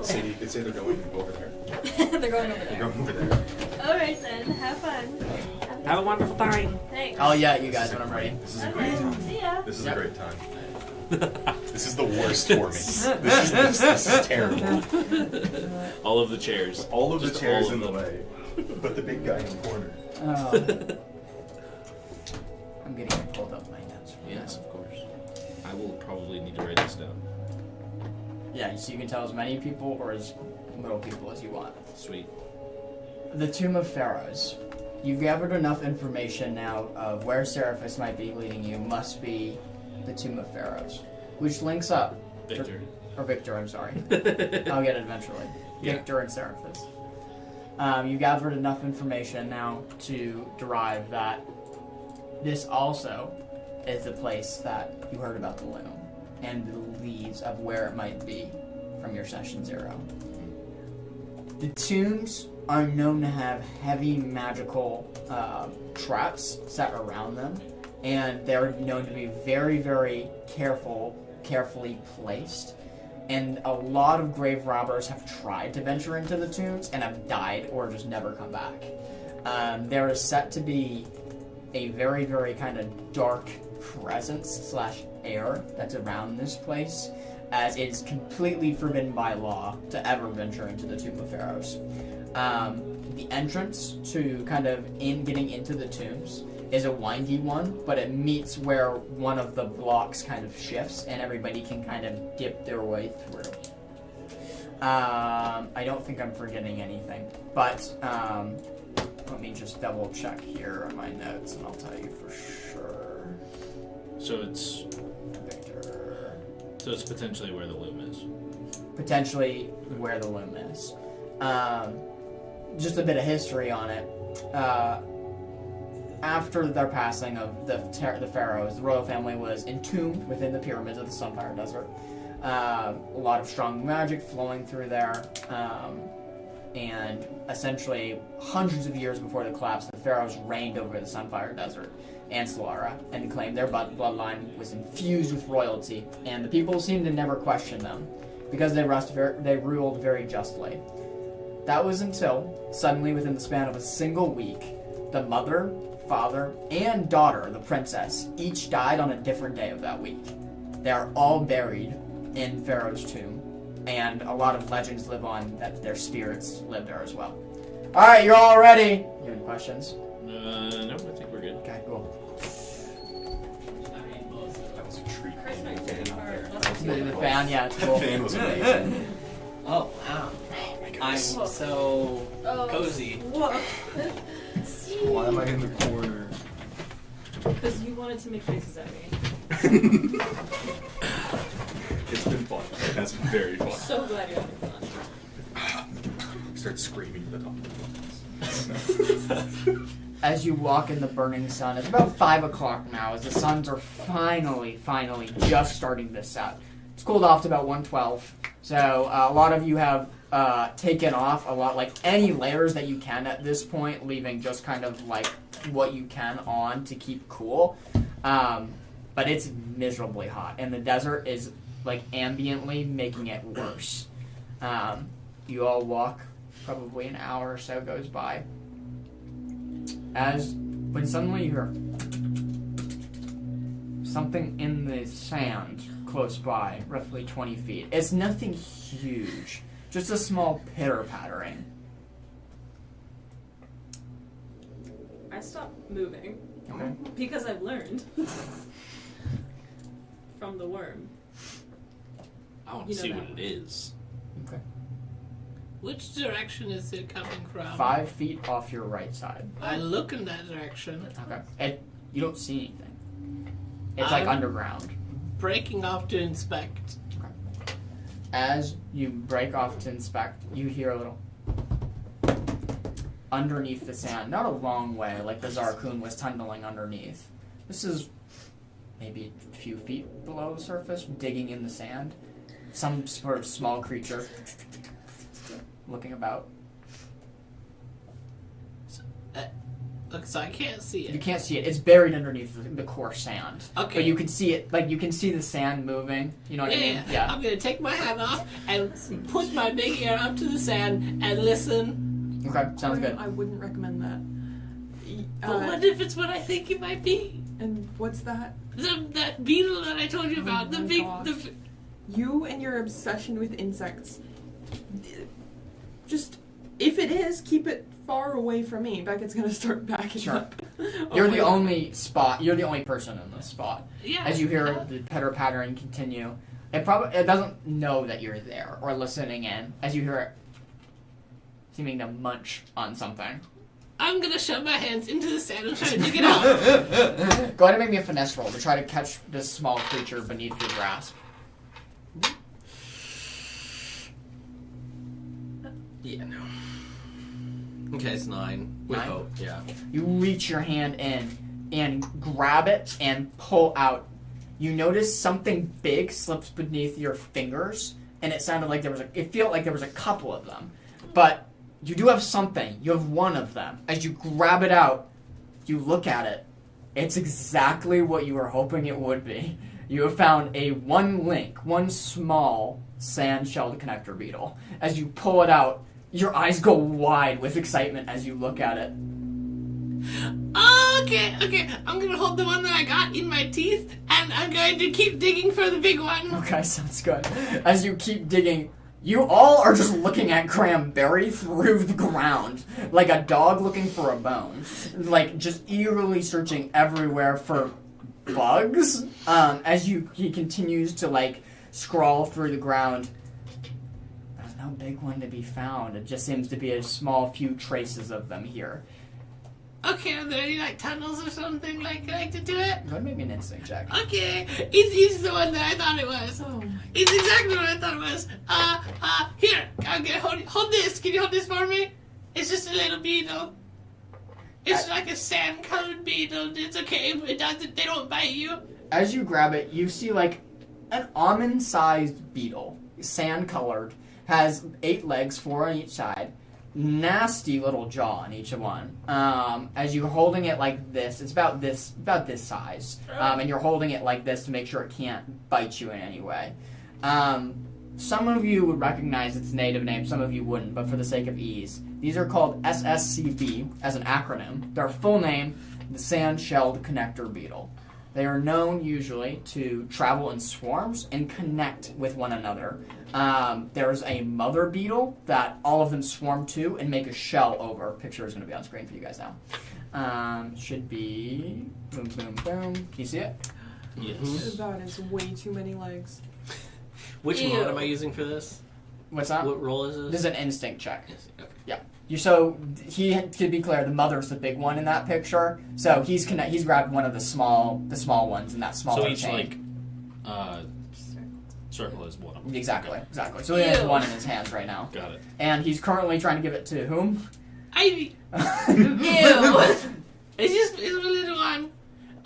15 with fear. 15 with fear. Mm-hmm. Looking about for tunnels and seeing if you can find anything, you do see a network of tunnels. However, you would know that the mother is going to be like a larger tunnel. I don't see that one. So there's just a bunch of small ones here in this Okay, part of the desert. I'm gonna plant my ear against the ground and start dragging it around, listening for more scuttles. Are you holding the beetle? Yeah, I guess. As you're holding the beetle, it's going to try to escape from your grasp. Oh. So I'm going to spend a fear. Don't let it go. As you are holding it, it reels its head back into a position and trying to snap at your fingers that are on the other side.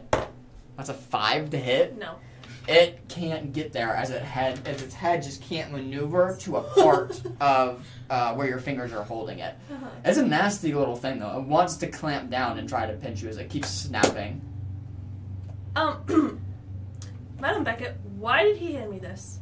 Don't ask me. She's like 15 feet away from the group now, continuing to back up gradually. Just like I let it go or something if you want. I try to avoid this obsession. I don't know. Just Cram, you need to stop digging, okay? I can take it. What? But if I don't dig, I don't find it.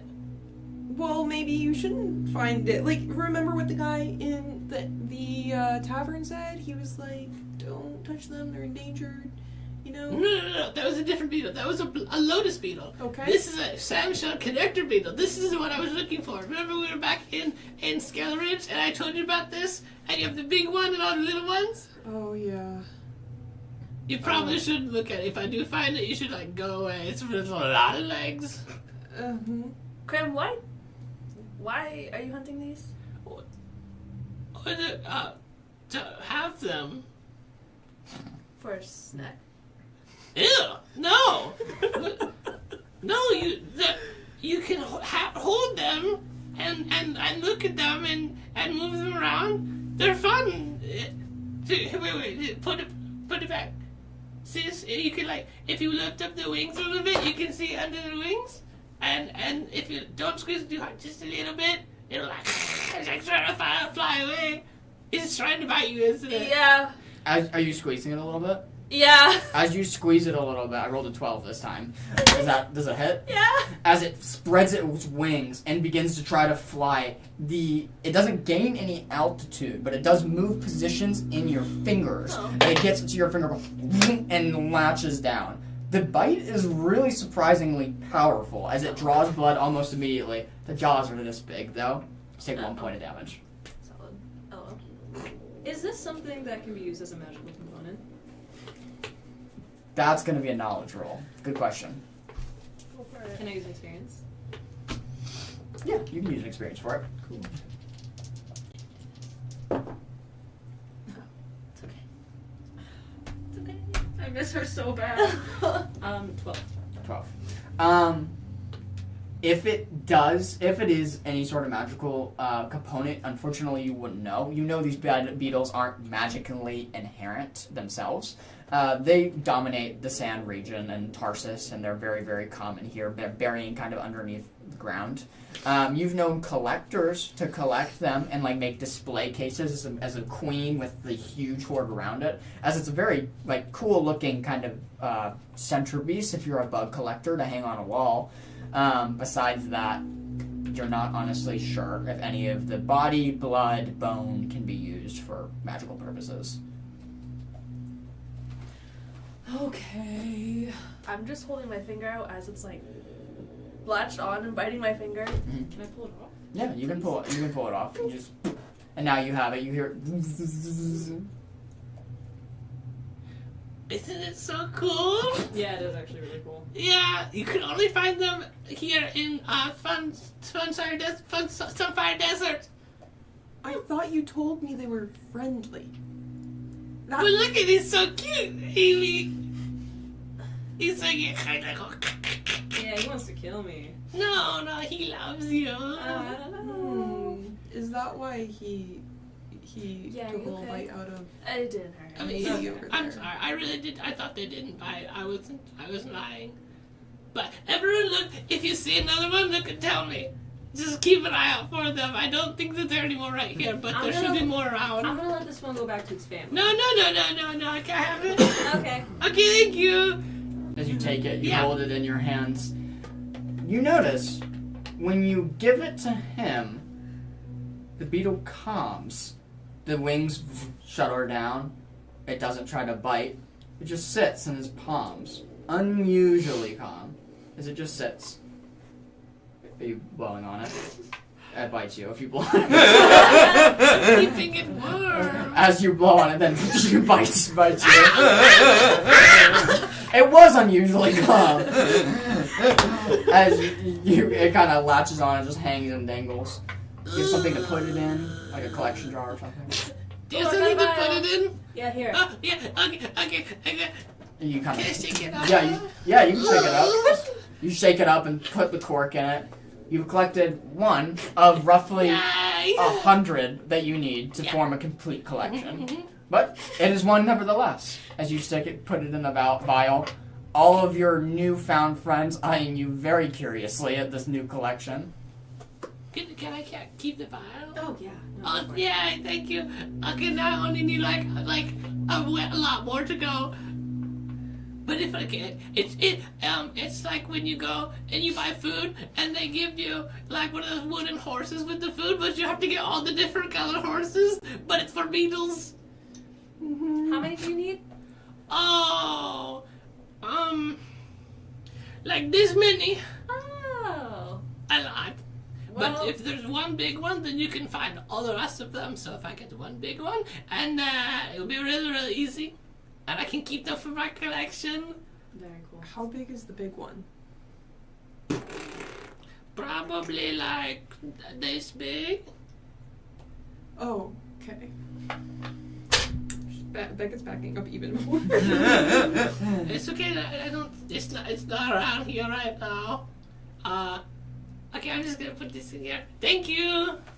You got it, bud. As you move, you kind of put your little vial in the shirt pocket of your beetle of your newfound clothing that so kindly Victor has provided.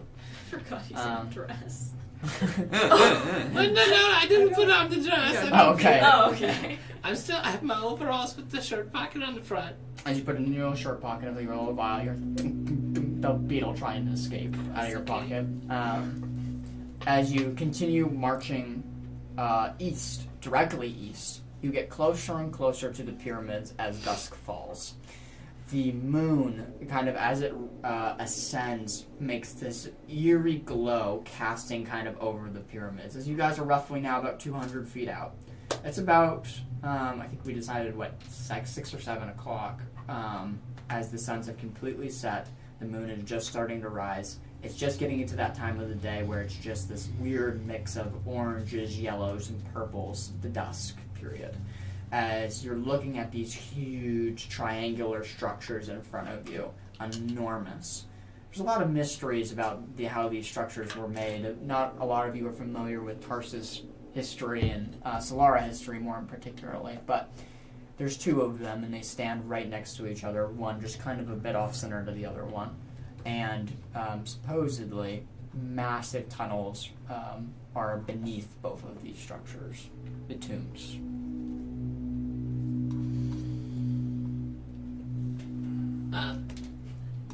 Mr. Sir, do we have to go in those? Or are we going somewhere else?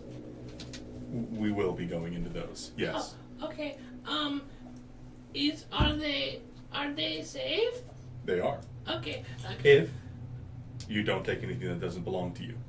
Oh, I'm good at that. I can do that. How many are there? How many of what? Tombs? That I can't tell you. Oh, so sorry. What I meant was, do you know where it's at? Like, do you know where we're going? I believe so. Okay. This will be fine. Okay. I'll follow you and your very heavy staff.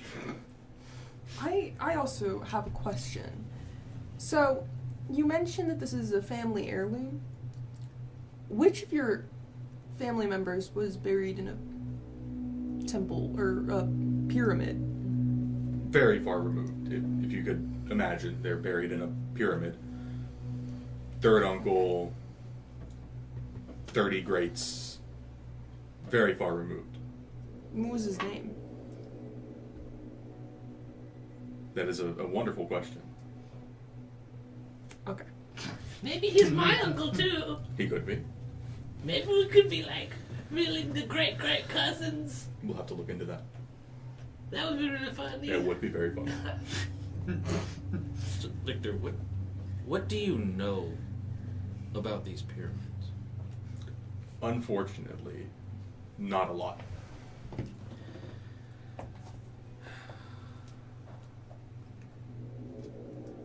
I think that you may be mistaken as to whether or not these are safe. I may be mistaken. I can only work with the information I've been given. What is the information you've been given? That they're safe unless you take something that doesn't belong to you. Oh, okay. Who told you? Wilhelm de Blanc, So the owner of the shop. the owner of the shop, yes. Okay. Well, I think he might be sadly mistaken. Do you know something? There are grave robbers constantly trying to get into these pyramids. It's well documented. The ones who survive have documented extensively on what these pyramids are.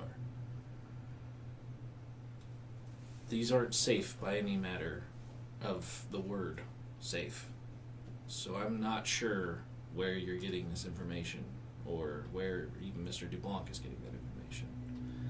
There's traps everywhere, and they are very conspicuously placed. It's not going to be an easy task getting to these tombs. If your family heirloom is in there, this is not going to be easy by any means.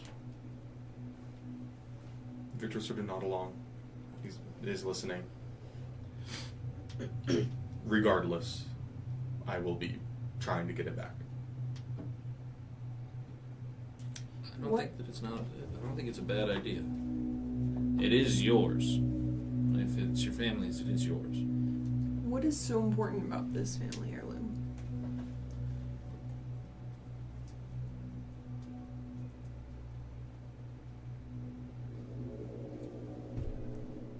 You? There are things I will keep close to the chest.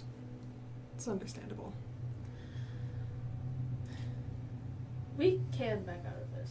I mean, for all we know, those tears or whatever you wanted are probably destroyed by that worm.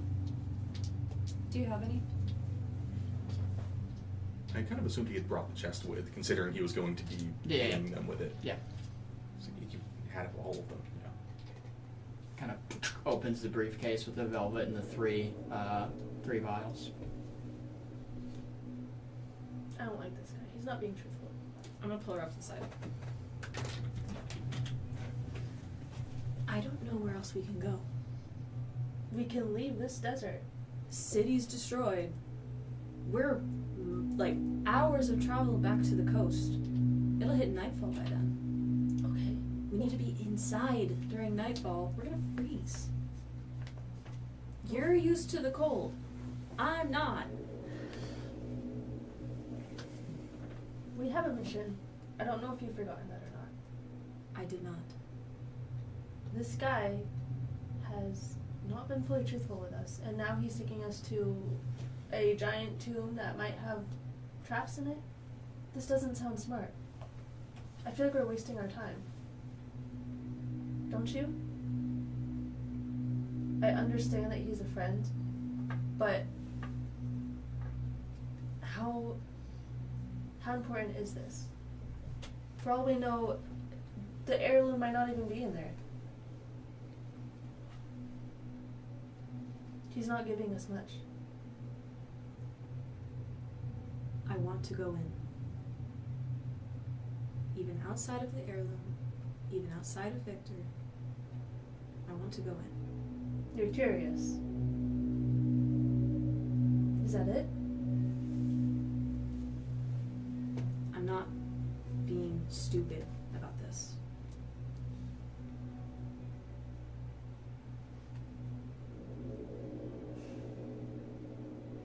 Give me a good reason why I should stay.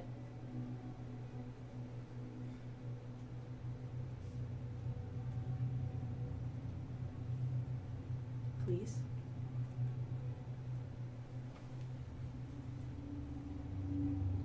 I'll owe you. I already owe you. Remember? The This is cashing it in. I'm not keeping track of debts, but I thought we were beyond that. But if you are, then consider it paid. I owe you my life. I told you that. I just want to make sure we're not going into this blind or stupidly. I'm not. Okay, I trust you then. We'll make it out. Okay. Head back to the group. We're in. How do you feel about this, Graham? Oh, I didn't realize that I had like a vote. I mean, I'd rather be like inside than outside, especially if it's really dark, if there are more like big worms, like that angry worm around. But I don't believe that it's completely safe. There's mixed signals coming from the rest of the people in the party. I completely agree. What do you think?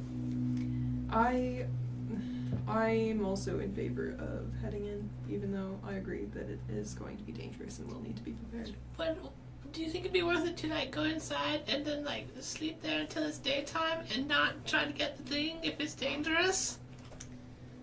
I don't know. What do you all think about sleeping the night in there before continuing?